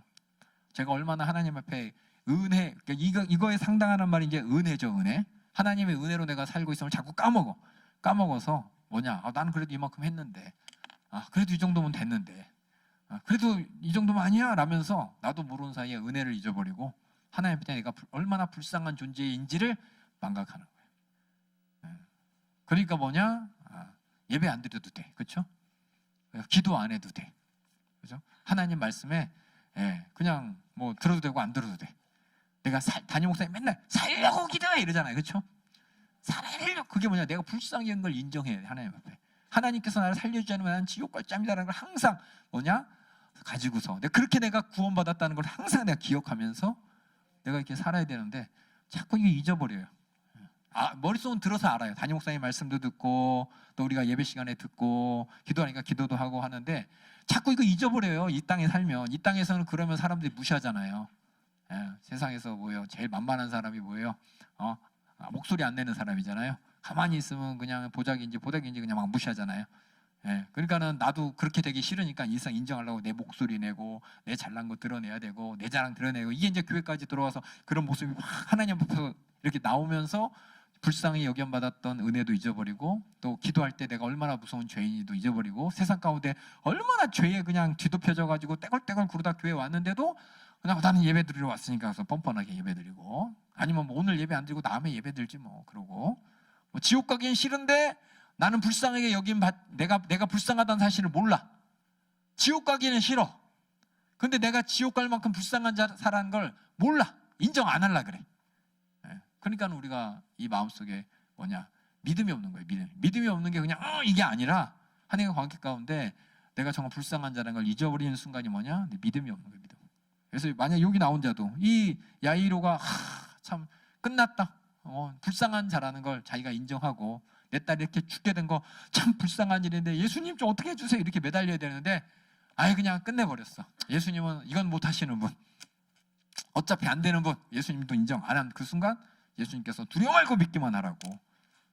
이 말이 그냥 믿어라가 아니라 저 네 불쌍한 사정을 해결할 자가 여기 있으니 불쌍한 게 나 좀 도와달라고, 불쌍히 여기달라고 해야 돼. 이게 예수님 목소리. 아까 혈류병 걸린 여자는 그랬잖아요. 나는 진짜 불쌍하고 이거 어떻게 해도 안 되고 있는 재산도 다 그냥 털려가지고 이 병 때문에 근심하는데 이 불쌍한 나 이 사정이 이 오타고만 되면 저분의 능력이 이걸 다 감당할 수 있고 해결해 줄 수 있는 분일 거라는 걸 내가 이렇게 불쌍한 심정 갖고 은혜를 구하는 심정으로 이렇게 손을 댔기 때문에 나은 것이지 힘든데 하면 될 것 같은데 그래서 그런 게 아니에요. 그러니까 이 자세를 잘 이해하시면서 이렇게 내가 하나님을 인정하고 나를 인정하는 게 믿음으로 수용하는 것이고 그 거라사 지방의 사람들 어땠어요? 그랬는데 두렵죠. 내가 불쌍한 게 아니라 저 사람 있으면 저 사람 때문에 망하게 생겼어. 그렇죠? 내가 불쌍한 게 아니라 내 불쌍한 문제를 저분이 해결해 주신 게 아니라 저분하고 있으면 내가 불행해질 것 같아. 그러니까 나가라고 이렇게 배척하는 거. 그러니까 여러분들이 어떤 모습인지 잘 확인하면서 5장 여러분 읽을 때마다 한번 확인해 보세요. 당연히 그냥 믿음으로 구원받았다. 이거 그냥 이렇게 당연하게 받아들이면 안 됩니다. 어떤 믿음이고 어떤 구원인지, 예수님에게 우리에게 보여줘야 될 믿음이 뭐고 예수님부터 받을 구원이 어떤 구원인지 절대 망각하면 안 돼요. 6장, 6장하고 힌트를 드리면 7장하고 세트입니다. 여러분이 성경 보면은 지금 흘러가는 흐름을 잘 아시죠? 1장은 멀리서 예수님의 사역을, 2장은 가까이서 예수님 진짜 오신 목적을, 3장은 예수님 주위에 어떤 사람이 있는지, 4장은 예수님께 이 땅에서 오셔서 저는 그 복음이 어떻게 과거를 바라봤을 때 바로 하나님께서 이사야 선지자를 통해서 예언했던 복음, 그 예언이요. 그 예언의 실제 내용은 예수님께서 말씀하신 것은 죄 사함을 얻을까 하노라, 죄 사함을 위한 복음이었고 그 죄 사함이라는 그 복음이 세상 가운데서는 예수를 통해 전해진 죄 사함의 복음이 정말 가치없게 여기지만은 진리로서 감출 수 없는 또 확실하게 모든 사람에게 펼쳐나가는 앞으로 펼쳐질 땅까지 전해질 진리라는 것이 4장의 비유였다면 5장은 그런 죄 사함의 복음을 내가 배척할 것이냐 수용할 것이냐, 믿음으로 수용할 것이냐 아니면 내가 배척할 것이냐에 따라 우리의 그 모습에 따라서 하나님께서 구원을 주시고 아니면 내가 구원받을 기회를 차버리는 결과가 된다는 것이 5장이고 이제 6장 7장은 세트예요. 이미 힌트 드렸습니다. 6장 7장 세트. 우리 6장 1장에 보면 6장에 보면 내용이 엄청나요. 그렇죠? 1장만큼 많아요. 보면 고약에서 배척받은 내용이 12제자 파송하는 이야기, 침례 요한의 죽음의 이야기, 오병이어 사건 이야기, 무리를 걷는 이야기, 게스네살에서 많은 병들, 엄청나게 많은 내용이 있죠. 이 내용이 뭐냐? 이 많은 내용이 또 이렇게 모아져야 돼. 모아져서 뭐가 나타나는지 이미 제가 이제 여러 가지 이제 표시를 했지만은 한번 읽어보도록 하겠습니다. 6장 1절부터. 예수께서 거기를 떠나사 고향으로 가시니 아까 거기가 어디였어요? 아까 거기가 배 타고 걸어서 건너왔죠? 배 타고 건너 바닷가에 있는 거기 야이로에 해당된 집이었죠? 예, 거기서 떠나서 이제 고향이 나사렛이니까 나사렛은 좀 안쪽이에요. 안쪽 그 산 위에 있어. 산에 산지에 있기 때문에 바닷가에 있다가 산으로 이렇게 가셨습니다. 안식일이 되어 회당에서 가르치시니 많은 사람이 듣고 놀라 가로되 이 사람이 어디서 이런 것을 얻었느뇨?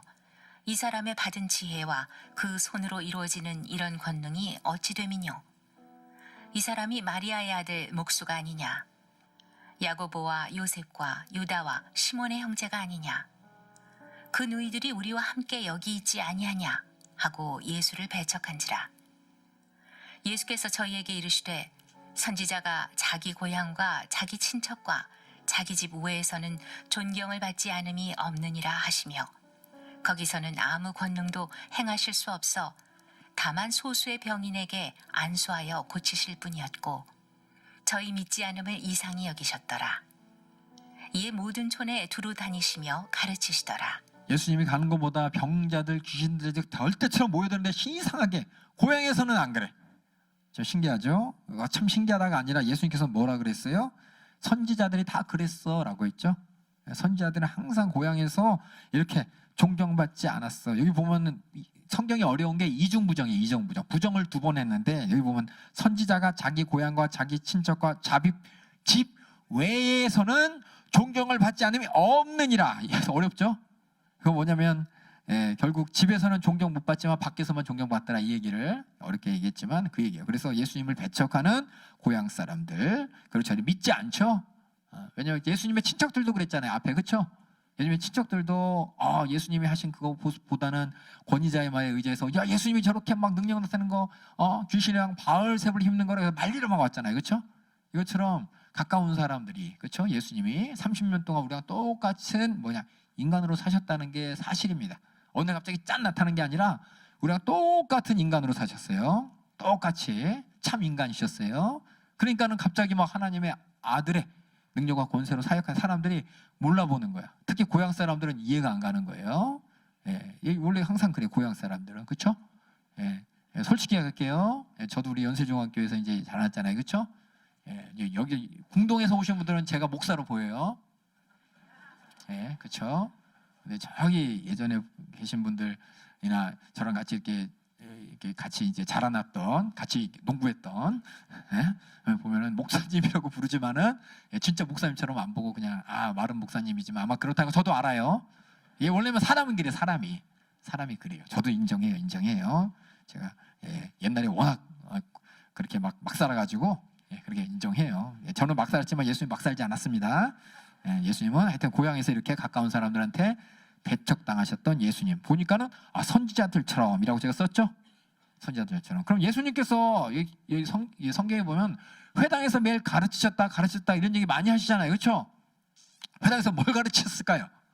그렇게 많이 가르쳤다고 얘기하는데 회당에서 도대체 뭔 내용 가르쳤는지 안 나타나. 산상수훈은 산에서 가르친 거고 그렇죠? 제자들 불러 제자들과만 가르쳤는데 회당에서 가르친 내용이 뭔가 봤더니 성경에 나오는 부분이 있어요. 누가복음에 있더라고요. 누가복음에 24장 44절 48절에 보면은 예수님께서 부활하신 다음에 제자들을 만나서 하시는 얘기가 있어요. 제가 읽을게요. 부활하신 다음에 제자들한테 뭐라 그랬냐? 또 이르시되 내가 너희와 함께 있을 때 너희에게 말한 바 뭘 말했냐? 모세의 율법과 선지자의 글과 시편에 나를 가리켜 기록된 모든 것이 이루어져야 하리라 한 말이 이것이라 하시고 이에 저희의 마음을 열어 성경을 깨닫게 하시고 이르시되 이같이 그리스도가 고난을 받고 제3일에 죽은 자 가운데 살아날 것과 또 그 이름으로 죄의 사함을 얻게 하는 회개가 예루살렘부터 시작하여 모든 족속에 전파될 것이 기록되었으니 너희가 이 모든 일의 증인이라. 그러면서 잠깐 여기 뭐가 나오냐면 내가 너희들에게 항상 가르쳤던 항상 얘기했던 성경에 대해서 얘기했었잖아. 안식일에서 회당에서 하는 일이 구약의 성경을 회당에서 하는 일이 구약의 성경 말씀을 이제 가르치는 게 회당에서 하는 일이거든요. 예수님께서는 구약의 성경 말씀 중에서 모세의 글과 선지자의 글과 시편의 글을 읽으면서 이게 메시아가 할 일이라고 이렇게 계속 가르쳐줬다는 거예요. 특별히 그 메시아에 대한 구절은 사람들이 무슨 얘기인지 써있지만 이해를 못해요. 이게 뭔 내용이야? 이사야 53장이 뭔 내용이야? 시편 22편 내용이 뭔 내용이야? 이것도 뭔 내용이야?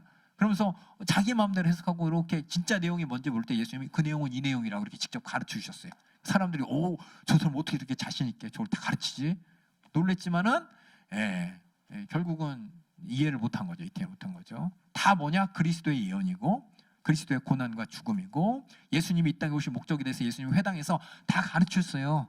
우리가 설교 말씀 듣는 것처럼 예수 믿고 죄 사함 받고 구원 받읍시다 이거 있잖아요. 예수님이 다 말씀하셨지만 사람들은 들었는데도 잘 모르는 거예요. 나중에 계속 나옵니다. 그렇게 얘기했을 때 사람들이 와, 그렇죠? 맨 위에 보면은 2절에 보니까 안식일에 회당에서 가르치 많은 사람들이 듣고 놀라 가로되 어디서 이렇게 어디서 이런 거, 그렇죠? 왜냐하면 그들이 생각하는 구원, 다시 말해 이스라엘 백성들이 생각하는 믿음으로 구원, 어떤 구원을 이스라엘 백성들은 지금 유대인들은 기다리고 있었나? 제가 여러 번 얘기했을 거예요. 유대인들은 메시아가 와서 그들을 구원할 것이라는 믿음을 갖고 있는데 어디서 구원이냐? 우리 불쌍해요. 왜? 로마 식민지라서 불쌍해. 로마 식민지란 불쌍한 우리를 로마 식민지에서 우리를 구원하실 거야. 모세가 애굽에서 종살이 된 그들을 구원한 것처럼 그리스도가 와가지고 우리를 로마 식민지에서 구원할 거야. 그런 믿음이 있었어요. 그런 구원을 바랬어요. 근데 예수님께서는 회당에서 뭘 가르치냐? 죄에서의 구원을 말씀하시고 그게 메시아의 목적이라고 얘기하는 사람들은 관심이 없는 거죠. 관심이 없는 거예요. 제자들도 사실 따라다녔지만 그런가 보다라고 했지만 머릿속으로는 계속 죄가 해결되면 거룩한 하나님의 백성이 되어서 이 땅에서 하나님 나라 이렇게 이루어지겠지라는 그런 생각을 가지면서 예수님을 따라갔을지도 몰라요. 이건 제 생각입니다. 그렇기 때문에 예수님이 십자가 달려 돌아가실 때 다 도망가고 부진하고 부정한 이유가 뭐냐면 예수님이 그렇게 회당에서 얘기를 했지만 그들의 머릿속은 듣긴 들었지만 원래 갖고 있던 구원의 개념, 그렇죠? 메시아로부터 구원받고 싶은 로마 압제에서 구원받아서 그들이 이 땅에 로마 같은 강대국을 이룰 그리스도를 예수라고 생각하고 쫓아다녔거든요.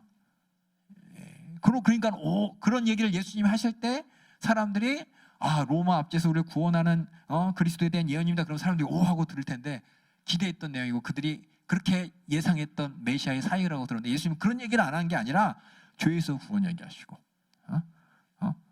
하늘나라 얘기하지만 하늘나라라고 얘기하지만 그것이 다 뭐냐? 죄에서 구원받아 갈 것이라고 이렇게 얘기하면 못 알아듣는 거예요. 못 알아듣는 거예요. 구약의 그 예언들을 그렇게 알고 계시면 돼요. 그 다음에 우리 7절 12 제자를 부르사 둘씩 보내시며 더러운 귀신을 제어하는 권세를 주시고 명하시되 여행을 위하여 지팡이 외에는 양식이나 주머니나 전대의 돈이나 아무것도 가지지 말며 신만 신고 두 벌 옷도 입지 말라 하시고 또 가라사대 어디서든지 네 집에 들어가거든 그곳을 떠나기까지 거기 유하라. 어느 곳에서든지 너희를 영접지 아니하고 너희 말을 듣지도 아니하거든 거기서 나갈 때 발 아래 먼지를 떨어버려 저희에게 증거를 삼으라 하시니 제자들이 나가서 회개하라 전파하고 많은 귀신을 쫓아내며 많은 병인에게 기름을 발라 고치더라. 이거 보니까 제자들에게 이렇게 얘기하셨다라는 얘기인데 제자들을 부르신 얘기 앞에 있었죠? 이 얘기는 뭐냐면 특별히 제자 얘기하면서 저는 이렇게 봤어요. 예수님도 이렇게 아무것도 안 가지고 다니셨겠죠? 가는 곳 유하면서 어떻게 해요? 받아들이는 곳 거기서 이제 살았지만 거부하는 곳에서는 그냥 배척 당하셨어요. 그렇죠? 예수님을 수용하는 곳에서는 수용 당하시고 배척하는 곳에는 배척 당하시고 제자들한테도 그렇게 얘기했습니다. 그렇죠? 이 모습을 가만히 보니까는 미리 얘기했겠지만은 예수님처럼 동일한 사역을 하는 제자들을 보면서 선생과 제자가 동일한 그런 모습들이 보니까 선지자의 모습이 연상되는 거예요. 구약에 특별히 선지자 중에서 선생과 제자가 동일하게 이렇게 유명한 사람이 엘리야하고 엘리사였습니다. 그래서 읽는 사람, 지금 뭐냐면 지금 읽는 사람들이야. 마가복음을 읽는 사람들에게 맨 처음에는 예수님은 고향에서 선지자들처럼 배척당했다. 선지자처럼 이란 말 했죠. 두 번째는 제자들하고 같이 사역하는데 선지자처럼 선생하고 제자하고 똑같은 일을 했던 엘리야, 엘리사 선지자처럼 사역하셨다라고 이렇게 저는 썼어요. 근데 차이점이 뭐냐? 선지자들과 차이점 뭐라고 썼어요? 예, 요거 틀리고 요거 틀린. 그러니까 예수님처럼 동일한 그러니까 선지자가 연상되는 거예요. 제가 이 말을 왜 하냐면 뒤에 계속 연결되기 때문에 그렇습니다. 예, 14절 읽어주세요. 이에 예수의 이름이 드러난지라. 헤롯 왕이 듣고 가로되 이는 세례 요한이 죽은 자 가운데서 살아났도다. 그러므로 이런 능력이 그 속에서 운동하느니라 하고 어떤 이는 이가 엘리야라 하고 또 어떤 이는 이가 선지자니 옛 선지자 중에 하나와 같다 하되 헤롯은 듣고 가로되 내가 목배인 요한 그가 살아났다 하더라. 여기까지만요. 여기 보면은 예수님의 소문이 다 났는데 예수님을 누구라고 알고 있어요? 엘리야다, 선지자 중에 하나다, 침례요한 아니야? 이렇게 알고 있다 그랬죠? 그러니까 예수님이 하는 사역들을 보면 사람들이 누구를 연상하느냐? 선지자를 연상합니다. 그 뒤에 침례 요한이 죽는 얘기는 TMI예요. TMI가 뭔지 아시죠? Too much information. 예, 뭔지 아시겠죠? TMI인데 결국 그 TMI를 통해서 예수님도 어떠한 죽음을 맞이할지를 이렇게 넌지시 암시하는 TMI입니다. 우리 17절부터 읽어주세요. 전에 헤롯이 자기가 동생 빌립의 아내 헤로디아에게 장가든 고로 이 여자를 위하여 사람을 보내어 요한을 잡아 옥에 가두었으니 이는 요한이 헤롯에게 말하되 동생의 아내를 취한 것이 옳지 않다 하였습니다. 헤로디아가 요한을 원수로 여겨 죽이고자 하였으되 하지 못한 것은 헤롯이 요한을 의롭고 거룩한 사람으로 알고 두려워하여 보호하며 또 그의 말을 들을 때에 크게 번민을 느끼면서도 달게 들음이러라.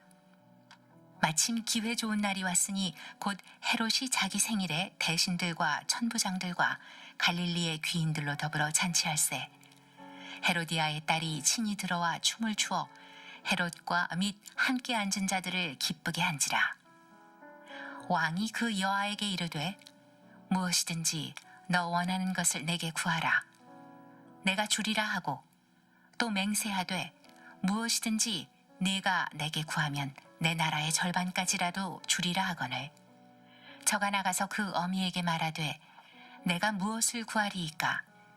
그 어미가 가로되 세례 요한의 머리를 구하라 하니 저가 곧 왕에게 급히 들어가 구하여 가로되 세례 요한의 머리를 소반에 담아 곧 내게 주기를 원하옵나이다 한데 왕이 심히 근심하나 자기의 맹세한 것과 그 앉은 자들을 인하여 저를 거절할 수 없는지라.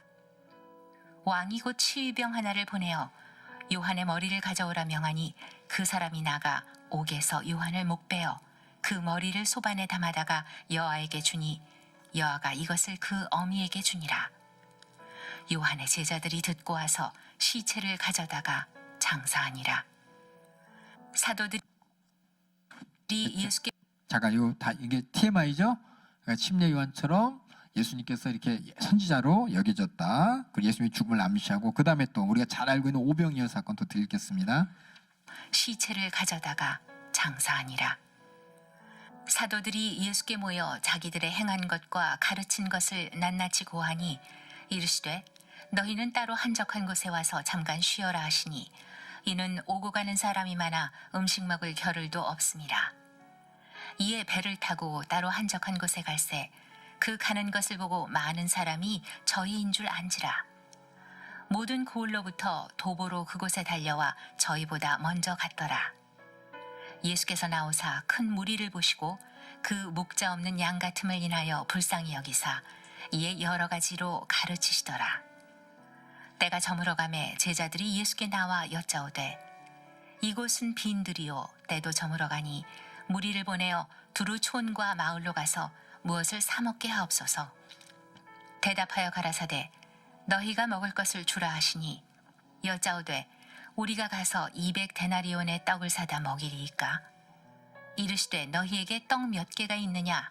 가서 보라 하시니 알아보고 가로되 떡 5개와 물고기 2마리가 있더이다 하거늘 제자들을 명하사 그 모든 사람으로 때를 지어 푸른 잔디 위에 앉게 하시니 때로 혹 100씩 혹 50씩 앉은지라. 예수께서 떡 5개와 물고기 2마리를 가지사 하늘을 우러러 축사하시고 떡을 떼어 제자들에게 주어 사람들 앞에 놓게 하시고 또 물고기 2마리도 모든 사람에게 나누어 주심에 다 배불리 먹고 남은 떡 조각과 물고기를 12바구니에 차게 거두었으며 떡을 먹은 남자가 5,000명이었더라. 예수께서 즉시 제자들을 네, 됐어요. 자, 여기 보면은 오병이어 사건을 보면 우리가 이미 뭐 요한복음을 통해서 여러 성경을 통해서 알다시피 구약의 어떤 모습이 이게 같이 연상이 되는 사건입니다.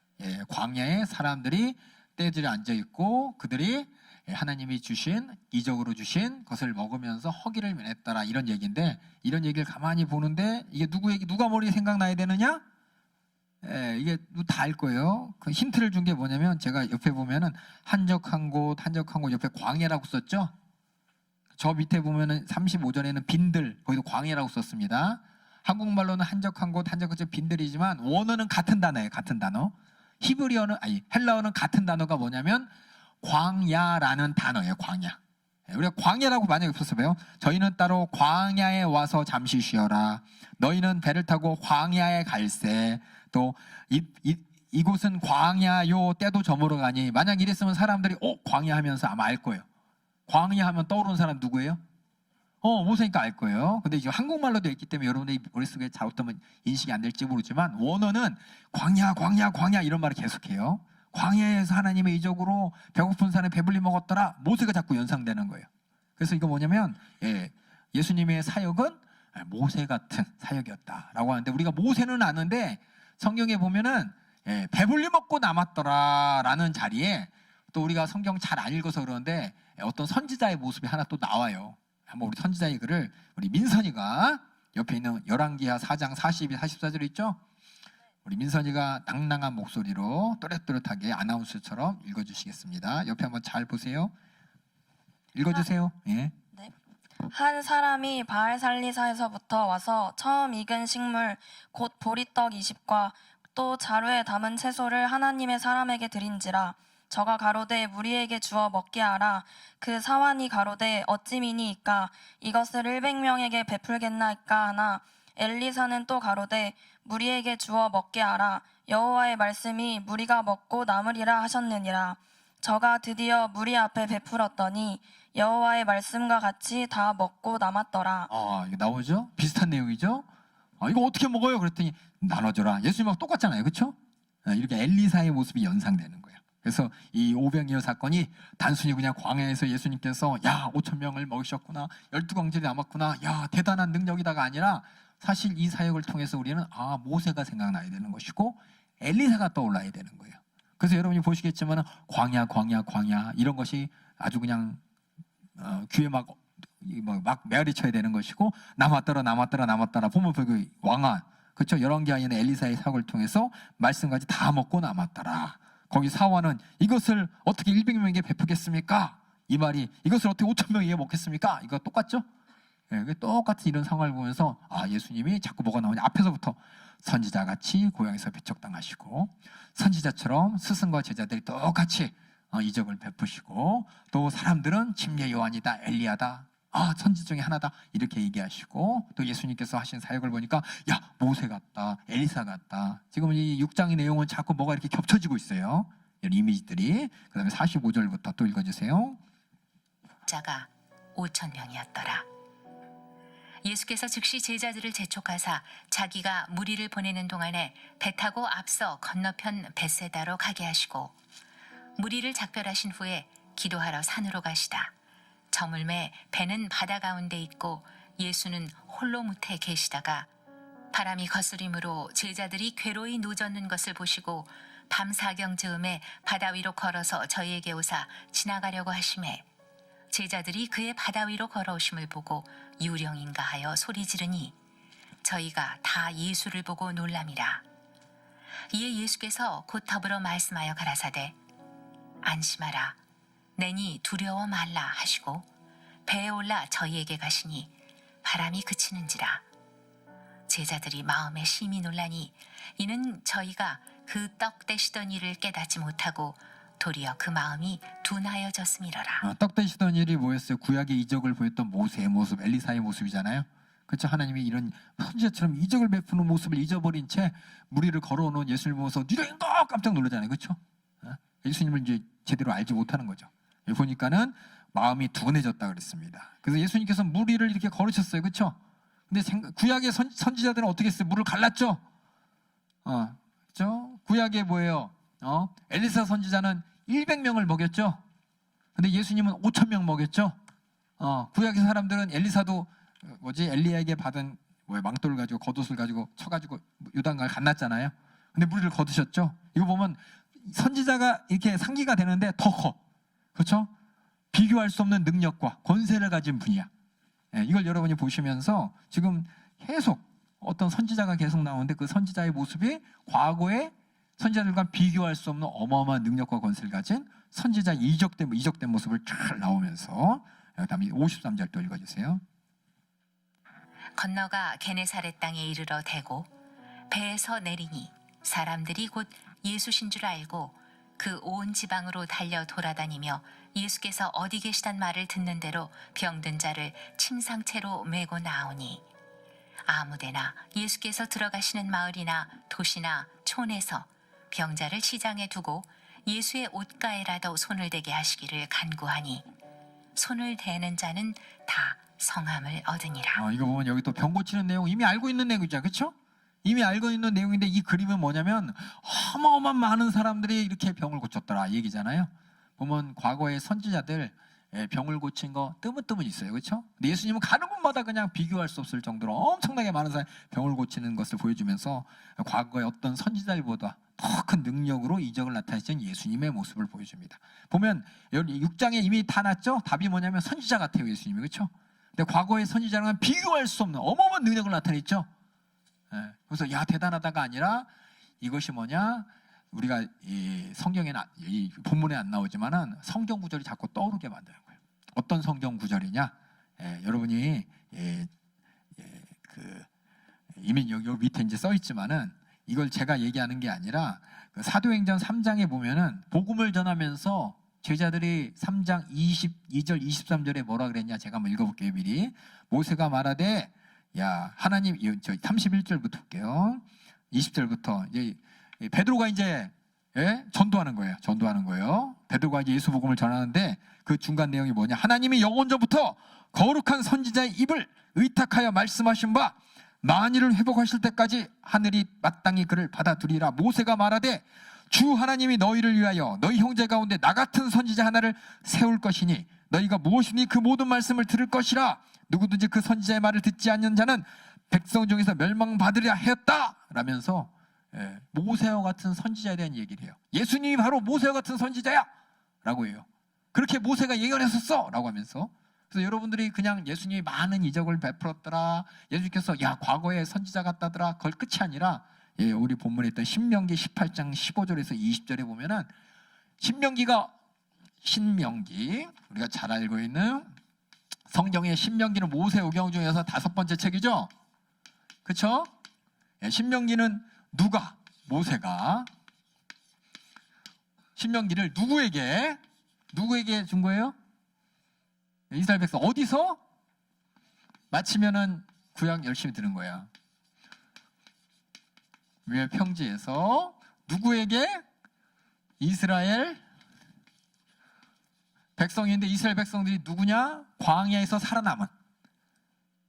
그렇죠? 광야에서 40년 동안 뺑뺑이 돌면서 애굽에서 출애굽한 모든 어른들은 싹 죽었잖아요. 그렇죠? 광야에서 태어나고 광야에서 하나님이 주신 거 먹고 하나님의 은혜로 살았던 40년 동안의 그 후손들 있죠. 그 2세대. 2세대들이 지금 모압 평지 바로 앞이 누구냐면 여기가 이제 약속의 땅인 가나안 땅이야. 가나안 땅 들어가기 직전에 여기서부터 이제 여호수아가 이제 이스라엘 백성 인도하죠. 바로 직전에 모압 평지에서 모세가 유언을 한 거예요. 유언. 광야에서 40년 동안 하나님 말씀 불순종했던 이스라엘 백성 싹 다 죽었어요. 하나님의 은혜로 살아남은, 그래서 이들이 이제 약속의 땅에 들어가야 돼요. 그렇죠? 약속에 들어가야 될 이스라엘 백성 이 후손이죠. 후손 2세 광야 세대, 광야 사람에게 유언하는 내용. 여기까지 듣고 한번 우리 예, 우리 여기 써 있는 거 우리 신명기 18장 15절에 22절 우리 민선이가 또 낭낭한 목소리로 읽어 드릴 텐데 밑줄 그은 거 잘 확인하면서 들어주시기 바랍니다. 내 하나님 여호와께서 너희 중 내 형제 중에서 나와 같은 선지자 하나를 너를 위하여 일으키시리니 너희는 그를 들을지니라. 이것이 곧 내가 총회의 날에 호렙산에서 너의 하나님 여호와께 구한 것이라. 곧 내가 말하기를 나로 다시는 나의 하나님 여호와의 음성을 듣지 않게 하시고 다시는 이 큰 불을 보지 않게 하소서. 두렵건대 내가 죽을까 하나이다 하매 여호와께서 내게 이르시되 그들의 말이 옳도다.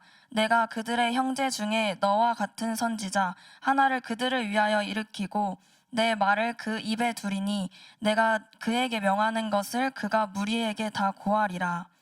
무릇 그가 내 이름으로 고하는 내 말을 듣지 아니하는 자는 내게 벌을 받을 것이요 내가 고하라고 명하지 아니한 말을 어떤 선지자가 만일 방자히 내 이름으로 고하든지 다른 신들의 이름으로 말하면 그 선지자는 죽임을 당하리라 하셨느니라. 내가 혹시 심중에 이르기를 그 말이 여호와의 이르신 말씀인지 우리가 어떻게 알리요 그 말이 하리라. 뭐냐면 너와 같은 모세를 선지자를 보낼 거다. 사람들이 물을 거 아니야. 이 사람이 그 사람인지 어떻게 알아요? 라고 할 거 아니에요. 그렇죠? 그랬더니 그 뒤에 12절 만일 선지자가 있어서 여호와의 이름으로 말한 일에 증언도 없고 성취함도 없으면 이는 여호와의 말씀하신 것이 아니요 그 선지자가 방자히 한 말이니 너는 그를 두려워 말지니라. 결국 신명기를 통해서 이스라엘 백성들에게 모세 같은 선지자를 보낼 것이다 라고 하나님께서 이스라엘 백성에게 예언했던 신명기 구절이 있고 사람들이 그거 어떻게 알아요? 그러면 엄청난 능력을 보여줄 거라는 거예요. 엄청난 능력으로 너희가 알아볼 것이라는 거예요. 그 내용이 바로 6장입니다. 이해 가세요? 그럼 제가 저기 그 다음 장 내려 다음 여기 복수편에 보면 맨 밑에 볼게요. 복수편 맨 밑에 보면은 15절에 보면 나와 같은 선지자를 너를 일으키니 너는 그를 들을지어다 그랬죠. 그러니까 모세를 통해서 하나님께서 율법을 주셨죠. 그렇죠? 모세 같은 선지자가 와서 뭔가 하나님 말씀을 이렇게 전한다는 거예요. 예? 그리고 만약 그 선지자가 있어 여호와 이름 말하니 증언이 없고 성취함이 없으면 아니다라는 거예요. 근데 증언이 있고 성취함이 있죠. 이게 6장 내용이고 7장은 뭐냐면 너희는 그를 들을지니라. 결국 무슨 말을 하는지 들으란 얘기예요. 결국 6장 7장의 내용은 신명기 18장에 얘기했던 모세와 같은 선지자 하나님께서 모세에게 이스라엘 백성들에게 예언했던 그 선지자가 바로 예수다라는 얘기예요. 그러니까 예수님의 능력을 봐봐. 확실하잖아. 그러니까 귀 열고 잘 들어. 뭔 얘기하는지. 그 7장에 이제 무슨 얘기하는지 듣도록 하겠습니다. 여러분이 마가복음 이렇게 보시면 막 쓰여진 거 아니죠? 그렇죠? 마가가 예수님이 누군지를 설명하기 위해서 예수님의 생애 가운데 나타난 모든 일들을 차곡차곡 정리를 해서 이렇게 정리해서 예수님은 이런 분이야. 이렇게 정리해서 이런 분이야. 이렇게 하나하나 지금 설명하는 게 1장부터 16장까지 쭉 이어가는 거예요. 그러니까 여러분들이 성경을 그동안 그냥 막 읽었지만은 막 읽었다는 얘기는 열심히 읽었지만 내용을 찾으려고 내용이 잘 안 보였잖아요. 그렇죠? 근데 마가복음을 보면은 모든 에피소드들이 겹쳐지면서 뭔가 하나를 설명하고 있어. 계속. 그렇죠? 저는 이걸 확인하면서 그게 뭐냐? 바로 예수님이 누구시고 예수님이 뭐 하시는 분인지 차곡차곡 정확하게 예수님을 알 수 있도록 쓴 것이 바로 마가복음서입니다.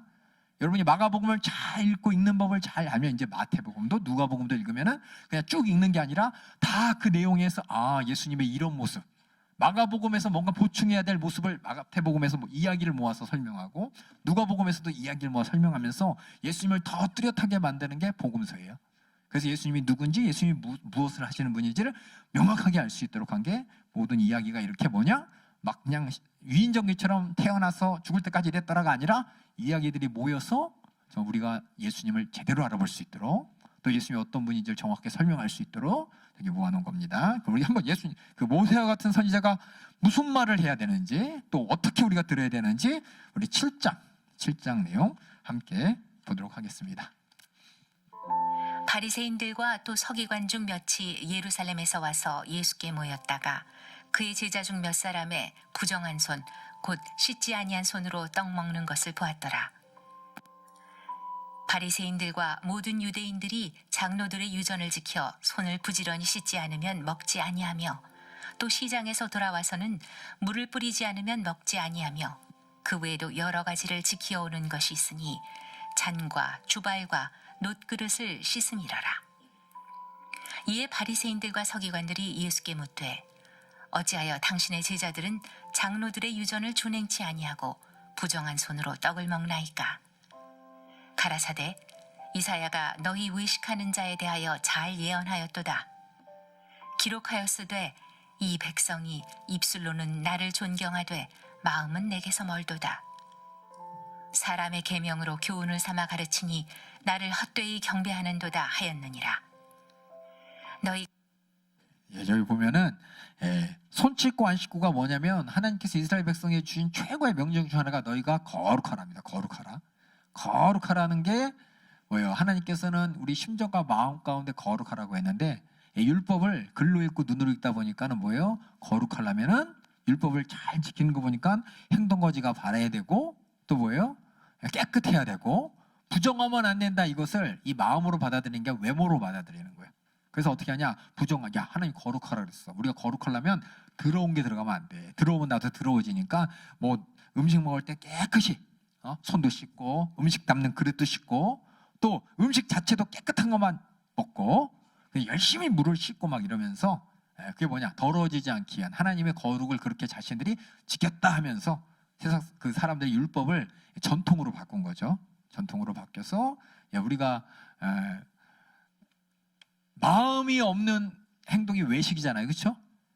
마음을 다해서 표현하는 게 우리의 예의고 그렇죠? 우리가 그 사람한테는 어떤 예절인데 마음은 없고 폰만 살아있는 거 그렇죠? 이거 외식이라 그러잖아요. 그걸 갖고 똑같아요. 하나님께서는 율법을 주시면서 우리 마음을 어떻게 먹어야 된다, 그것이 어떻게 표현되는 것이다 라고 설명했는데 사람들은 그것을 유전으로 바뀌어갖고 하나님의 말씀의 진심을 싹 빼놓고 이렇게 해야 돼, 먹어야 돼, 뭐 우리는 뭐 제사상이 홍동백선이 뭐니 뭐 이렇게 하면서 막 엄청나게 뭐 따지잖아요. 그렇죠? 동쪽은 뭐고 서쪽은 뭐고 뭐 해야 되고 먹어야 되고 막 이렇게 하는 거 그렇죠? 이런 것들 이제 우상 숭배하고 사람들이 의식을 막 하면 자기가 막 정성을 바치는 것처럼 착각하는 그런 세상에 사람들의 생각처럼 우리가 하나님 앞에 하나님 말씀을 통해서 지켜야 될 모든 율법들을 그런 외식을 가지고 상대하면서 하나님이 정말 뭐라 그랬냐? 마음이 표현되는 건데 마음이 아니고 외식만 살아나는 거거든요. 이사야 선지자가 한번 경고했었어요. 우리 이사야 선지자가 참 하나님이 사용하셨죠. 그렇죠? 어떤 상황에 사용하셨는지 아시죠? 그들 진노의 심판 가운데 있을 그때 이사야 선지자를 통해서 그들이 회개해서 조금 연장이 됐잖아요. 그렇죠? 그럼 이사야 선지자가 그때 했던 말이 뭐냐면 사람이 계명을 교훈으로 삼아 가르치긴 가르치는데 나를 헛되이 잘못 가르치고 있다. 겉모습만 가르친다는 거예요. 그래서 8절 한번 읽어주세요. 계속 너희가 8절 사람의 유전을 지하였느니라. 유전이 뭐예요? 너희가 하나님의 계명은 버리고 사람의 너희가 하나님의 계명을 버리고 사람의 유전을 지켰네. 저 유전이라고 해서 못 알았어요. 옛날에 어렸을 때 유전에서 무슨 기름을 나나 뭐 유전에서 했는데 생물 시간에 나오는 유전인가 그런 거 했더니 이게 트레디션이죠. 사람의 풍습, 사랑의 어떤 거예요? 전통, 사람의 전통을 지키느니라. 그다음 읽어주세요. 유전을 지키느니라. 또 가라사대 너희가 너희 유전을 지키려고 하나님의 계명을 잘 저버리는도다. 모세는 내 부모를 공경하라 하고 또 아비나 어미를 회방하는 자는 반드시 죽으리라 하였거늘 너희는 가로되 사람이 아비에게나 어미에게나 말하기를 내가 드려 유익하게 할 것이 고르반 곧 하나님께 드림이 되었다고 하기만 하면 그만이라 하고 제 아비나 어미에게 다시 아무 것이라도 하여 드리기를 허하지 아니하여 너희의 전한 유전으로 하나님의 말씀을 폐하며 또 이 같은 일을 많이 행하느니라 하시고. 고르반 이 말 무슨 뜻인지 아시죠? 여러 번 얘기했습니다. 제가 고르반 어머니 아버지한테 모함을 나고 힘을 다해 섬겨라, 공경해라 이렇게 얘기했는데 사람들이 뭐냐? 돈 있잖아요. 돈 그렇죠? 11조 드리고 또 하나님 앞에 예물 드리고 이거 하다 보니까는 돈이 좀 모자라. 어머니한테 드리려니까 아까운지 아니면 부모님한테 섬기는데 돈이 없을 수도 있어요. 그럼 뭐라 그러냐? 부모님한테 내가 부모님을 섬기라는 하나님의 계명이 있는데 먼저 11조 드리고 먼저 하나님께 예물 드리다 보니까 부모님께 못 드렸습니다. 하나님께 먼저 드리느라고 어쩔 수 없지 않습니까? 라는 게 고르반이에요. 근데 그것이 이제 나중에 이제 와전되면서 있는데도 안 드려. 있는데도 하나님께 드려서 부모님을 섬길 게 없어요. 그러면서 부모를 섬기라는 그 말을 하나님을 빙자해 가지고 그렇죠? 섬길 수 있는데도 불구하고 하나님을 핑계로 삼아서 안 섬기고 불효한 내용들을 고르반이라고 하는 겁니다. 우리도 그런 내용 많잖아요. 하나님 빙자해서 그렇죠? 빙자해서 공부 열심히 해. 근데 빙자해서 교회에서 기도 모임이 있어서 기도 모임 해야죠, 그렇죠? 근데 공부도 열심히 하고 기도 모임도 열심히 해야 되는데 교회 모임이 있어서 그렇죠? 이거 고르반인지 아닌지 잘 확인해. 우리 자녀들도 학연들도. 그리고 열심히 뭐예요?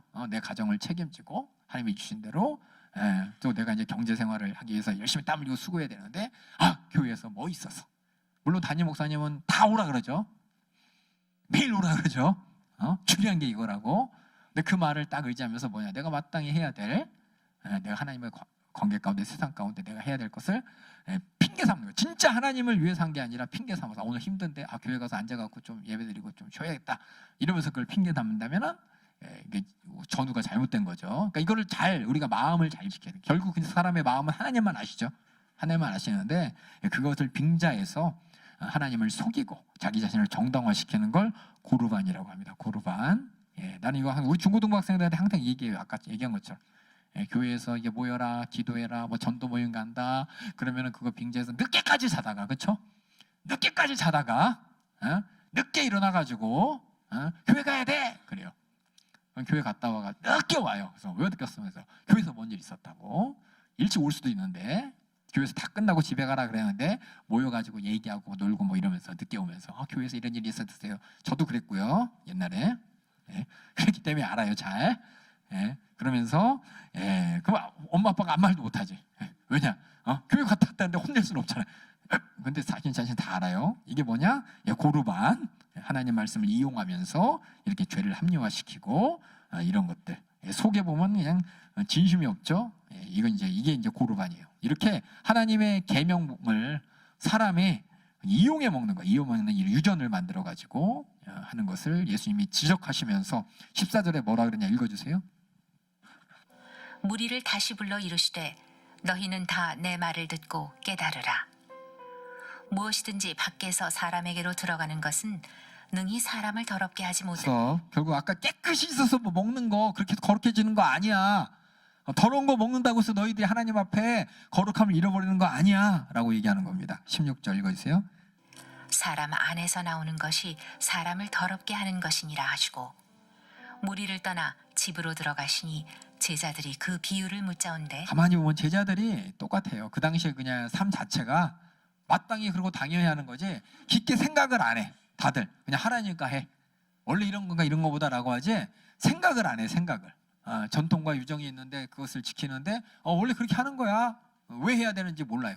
그러니까 마음이 외식하고 그걸 빙자하고 그런 것들이 이제 제자들도 똑같고 그다음 유대인들이 그랬고 유대 사람들이 다 그랬어요. 그러니까 제자들도 모르니까 뭔 얘기예요? 라고 물어보니까 예수님이 18절에 다시 설명하죠. 읽어주세요. 예수께서 이르시되 너희도 이렇게 깨달음이 없느냐? 무엇이든지 밖에서 들어가는 것이 능히 사람을 더럽게 하지 못함을 알지 못하느냐?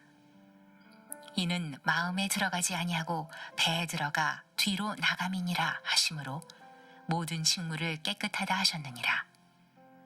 또 가라사대 사람에게서 나오는 그것이 사람을 더럽게 하느니라.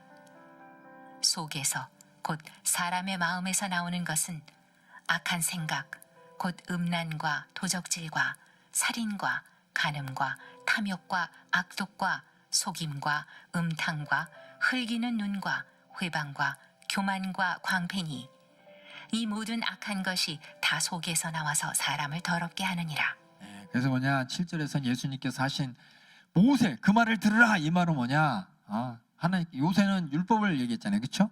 율법을 하면서 해야 될 것 하지 말아야 될 것 이렇게 얘기했는데 예수님께서 뭐냐면은 이 속에 있는 마음 좀 잘 좀 확인하라는 거죠. 그래서 썼죠. 하나님 말씀에 대해 잘못된 이해 장로들의 유전에 대해서 겉모습으로 의를 주장하는데 하나님은 속 본다니까 속 마음을 보신다는 겁니다. 이게 예수님을 통해서. 그래서 예수 믿는 사람들 우리에게 중요한 거는 뭐냐? 믿음 맨날 그러잖아요. 그렇죠?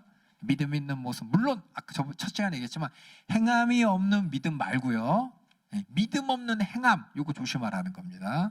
하나님과의 관계 가운데 중요한 거는 믿음, 하나님과의 어떤 관계인지 제가 벌써 말씀드렸죠.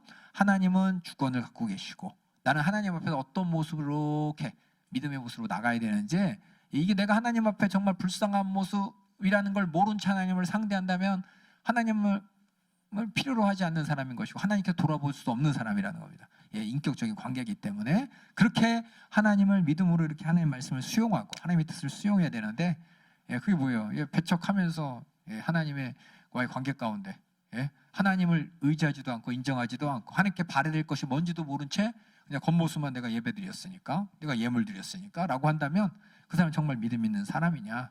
예, 그때 유대인들의 그런 전통에 의해서 하나님이 진짜 요구하시는 마음이 그냥 나타나지 않는 그걸 보면서 예수님께서는 그 모든 안에 마음에서 시작되는 거라고 이렇게 가르쳐 주셨습니다. 그래서 우리의 신앙생활은 진짜 하나님과의 관계 가운데 내 마음이 막 토로되는 거예요. 특별히 우리가 기도할 때 담임 목사님 왜 저러게 막 말씀하시잖아요. 마음을 그렇게 하라는데 표정만 해. 표정만. 아니, 내 마음이 하나님과 관계 가운데 애절할 수 있도록 해주시기 바랍니다. 그 다음에 이게 이제 예수님께서 모세는 율법을 가르쳤죠, 그렇죠? 율법을 여러 가지 말. 사실은 예수님 하나님께서는 모세를 통해서 율법을 주실 때 이스라엘 백성들이 해야 되나 보다가 아니에요. 이미 하나님과의 관계가 설정됐어요. 모세를 통해서 그들이 애굽의 종살에서 해방됐잖아요. 어마어마한 은혜를 입었죠.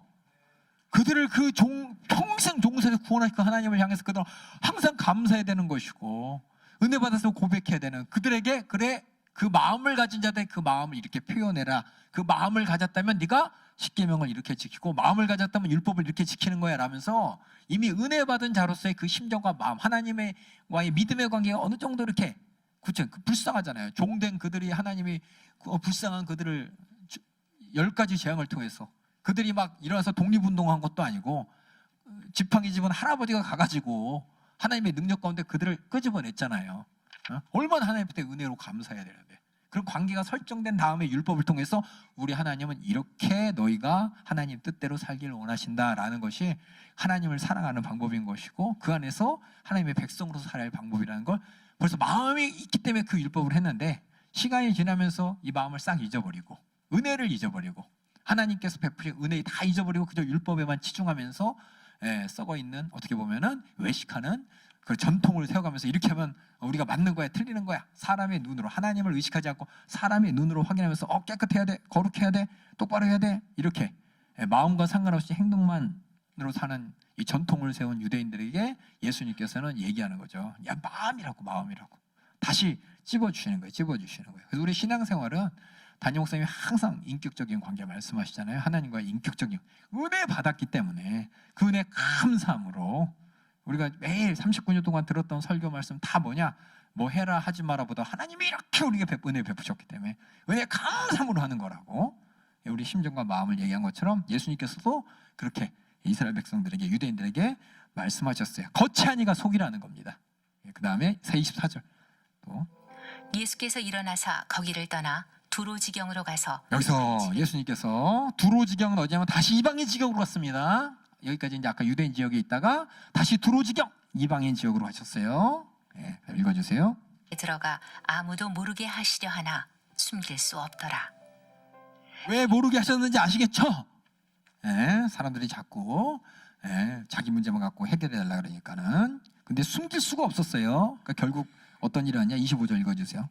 귀신 들린 어린 딸을 둔 한 여자가 예수의 소문을 듣고 곧 와서 그 발 아래 엎드리니 그 여자는 헬라인이요 수로보니게 족속이라. 자기 딸에게서 귀신 쫓아주시기를 간구하거늘 예수께서 이르시되 자녀로 먼저 배불리 먹게 할지니 자녀의 떡을 취하여 개들에게 던짐이 마땅치 아니하니라. 와, 예수님 너무 우리가 알고 있는 예수님 아니에요. 우리가 알고 있는 예수님은 어떤 예수님이세요? 수고하여 짐져 다 와라 내가 쉬게 하리라 이런 예수님인데 예수님이 얼마나 이렇게 냉혹한지 몰라요. 이방인이니까 너 왜 왔어? 너 이방인이잖아. 분명히 예수님 아까 이방인 가서 귀신도 쫓아내 주셨는데 수브라의 여자 여인이 우리 딸 귀신 들에 고쳐주세요 그랬는데 너 이방인이잖아. 내가 너한테 무슨 상관이야. 나는 유대인 나는 유대인이고 유대인의 선지자처럼 하나님 보내는 사람인데 이방인 네가 나한테서 뭘 구하는 거야 하면서 아주 무시합니다. 우리가 알고 있는 예수님이 아니에요. 근데 일부러 그러신 거예요. 상황을 잘 보세요. 큰 그림을 보셔야 돼요. 큰 그림을. 읽어주세요. 여자가 대답하여 가로되 주여 올소이다마는 상 아래 개들도 아이들의 먹던 부스러기를 먹나이다.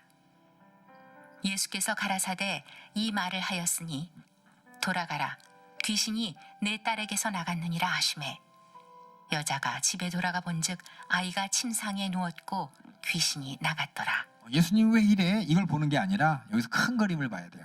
앞에 있던 내용하고 같이 봐야 돼요. 앞에 내용은 예수님께서 겉모습이 아니라 마음이라 그랬죠. 여기 보면 어떻게 보면 이 수록의 여자는 이방인이에요. 예수님께서 뭐라 그랬냐? 야이씨, 내가 사랑하는 우리 유대인들 돌아봐야 되는데, 너를 내가 왜 봐? 자녀의 떡을 걔한테 주는 게 맞냐? 개 취급한 거예요. 개 취급한 거예요.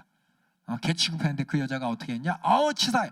내가 아는 예수님은 병 고쳐주고 귀신 떠나버리고 사랑하는 예수님이 어떻게 이럴 수 있어? 힝 하고 도망간 게 아니라 인정해버렸습니다. 맞습니다. 맞습니다. 나는 맞아요. 개 같은 사람이에요. 하지만 하면서 부스러기도 먹자. 이게 뭐냐? 나 좀 불쌍히 여겨주세요 이 말이에요.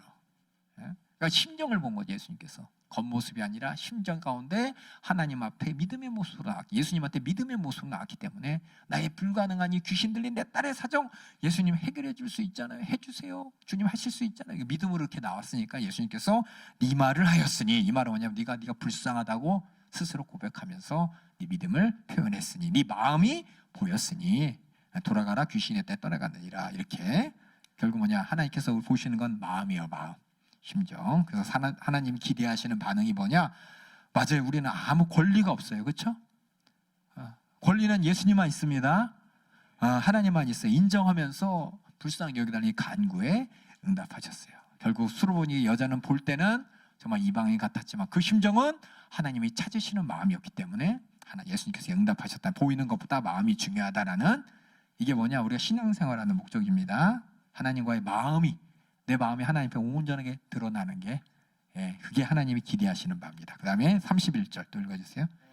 예수께서 다시 두로 지경에서 나와 시돈을 지나고 데가볼리 지경을 통과하여 갈릴리 호수에 이르시매 사람들이 귀먹고 어눌한 자를 데리고 예수께 나와 안수하여 주시기를 간구하거늘 예수께서 그 사람을 따로 데리고 무리를 떠나사 손가락을 그의 양귀에 넣고 침뱉어 그의 혀에 손을 대시며, 이번 사람을 데리고 또 무리를 떠나서 딴 곳으로 갔죠.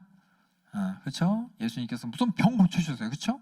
귀신 떠나보내주셨어요. 근데 많은 사람들이 그거에 열망하는 걸 원치 않으셨습니다. 그래서 데리고서 무리가 떠나서 한적한 곳에 가가지고, 어떤 사람은 손가락이 양귀에 넣고 침을 뱉다 혀를 손을 댔다 이러니까 그게 무슨 의미예요? 의미 없어요. 어쨌든 예수님께서 고쳐주셨다는 거예요. 그렇게 귀먹은 자들의 귀에 손을 얹고 어눌한 혀에다가 혓바닥에 손을 내시면서 하늘 우러서, 읽어주세요.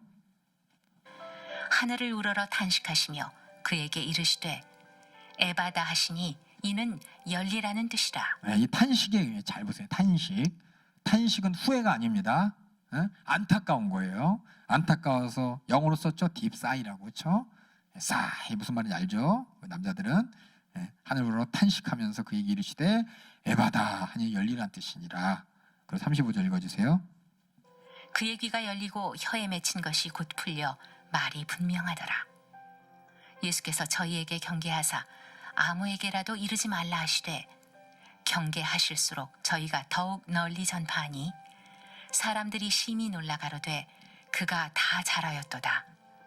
귀머거리도 듣게 하고 벙어리도 말하게 한다 하니라. 사람들의 관심은 야 귀가 열렸어, 입이 열렸어, 사람들 흥분하지만 예수님은 탄식하고 계세요. 그렇게 해주시면서도. 왜 예수님께서는 이 땅에 오신 이유가 물론 병 고쳐주는 그 믿음보다도 더 큰 믿음을 우리에게 주시게 오셨습니다. 근데 사람들은 그 믿음을 보려고 하지 않아요. 그러니까 사람들이 반응이 뭐예요? 야 예수님이 회개의 복음을 가졌어, 우리가 죄에서 구원받을 기, 이게 아니라 야 병 고친대, 야 예수님 잘한다, 이거 좋아하는 거 보면서 예수님 마음은 뭐냐, 한편으로는 얘들이 이제 알아보는구나, 그게 아니라 탄식하시는 거예요. 탄식, 안타까워하시는 거예요. 그러면서 예수님께서 이렇게 눈을 열고 귀를 열었듯이 결국 우리 뭐냐, 예수님이 하실 일이 뭐냐, 우리가 보지 못하고 듣지 못하는 이거, 아까 저희 마태복음에 비유장이 있었죠. 너희는 보아도 보지 못하고 듣지도 못하고, 그렇죠? 돌이켜 고침을 받을까 염려한다. 하지만은 진짜 고쳐주고 싶은 게 하나님의 심정인 것처럼 예? 이렇게 고쳐주고 싶은 하나님의 심정이 지금 예수님을 통해 나타났습니다. 이사야 선지자가 얘기했던 그때 소경의 눈이 밝을 것이며 귀머리가 귀를 열릴 것이며 그때 저는 자는 사슴같이 뜰 것이며 벙어리의 혀는 노래하리니 이는 광야에서 물이 솟겠고 사막에서 시내가 흐를 것이며 이라면서 메시아가 왔을 때 나타날 이적을 이사야가 예언한 것처럼 예수님께서 이렇게 풀어주시는데 눈에 보이는 이런 간단한 눈이 열리고 귀를 열리는 이런 믿음에 응답하셔서 단지 육신의 불가능한 사정을 해결해 주러 오신 분이 아니라 예수님은 아까 얘기했죠. 죄의 사함을 주러 오신 거죠. 예, 그걸 우리가 잘 보시면 그걸 몰아보면 아직도 눈이 어두워. 고쳐주셨지만 아직 눈이 어두워. 결국 예수님의 복음을 통해서 우리는 진짜를 알게 될 겁니다. 진짜를 보게 될 거고 진짜를 듣게 되는데 그게 예수님을 통해서 제2의 모세가 얘기했던 나와 같은 선지자가 할 일을 우리는 보게 되고 듣게 될 것을 뒤에 이제 우리가 보게 될 것입니다. 그래서 결국 예수님께서 물론 눈에 열어주셨어요. 그렇죠? 혀도 풀어주시고 그랬지만 답답한 거예요. 진짜 열어주시고 입을 열게 하실 그 사건이 뭔지 사람들이 못 알아보니까 답답해 하시면서 이제 7장이 끝났습니다.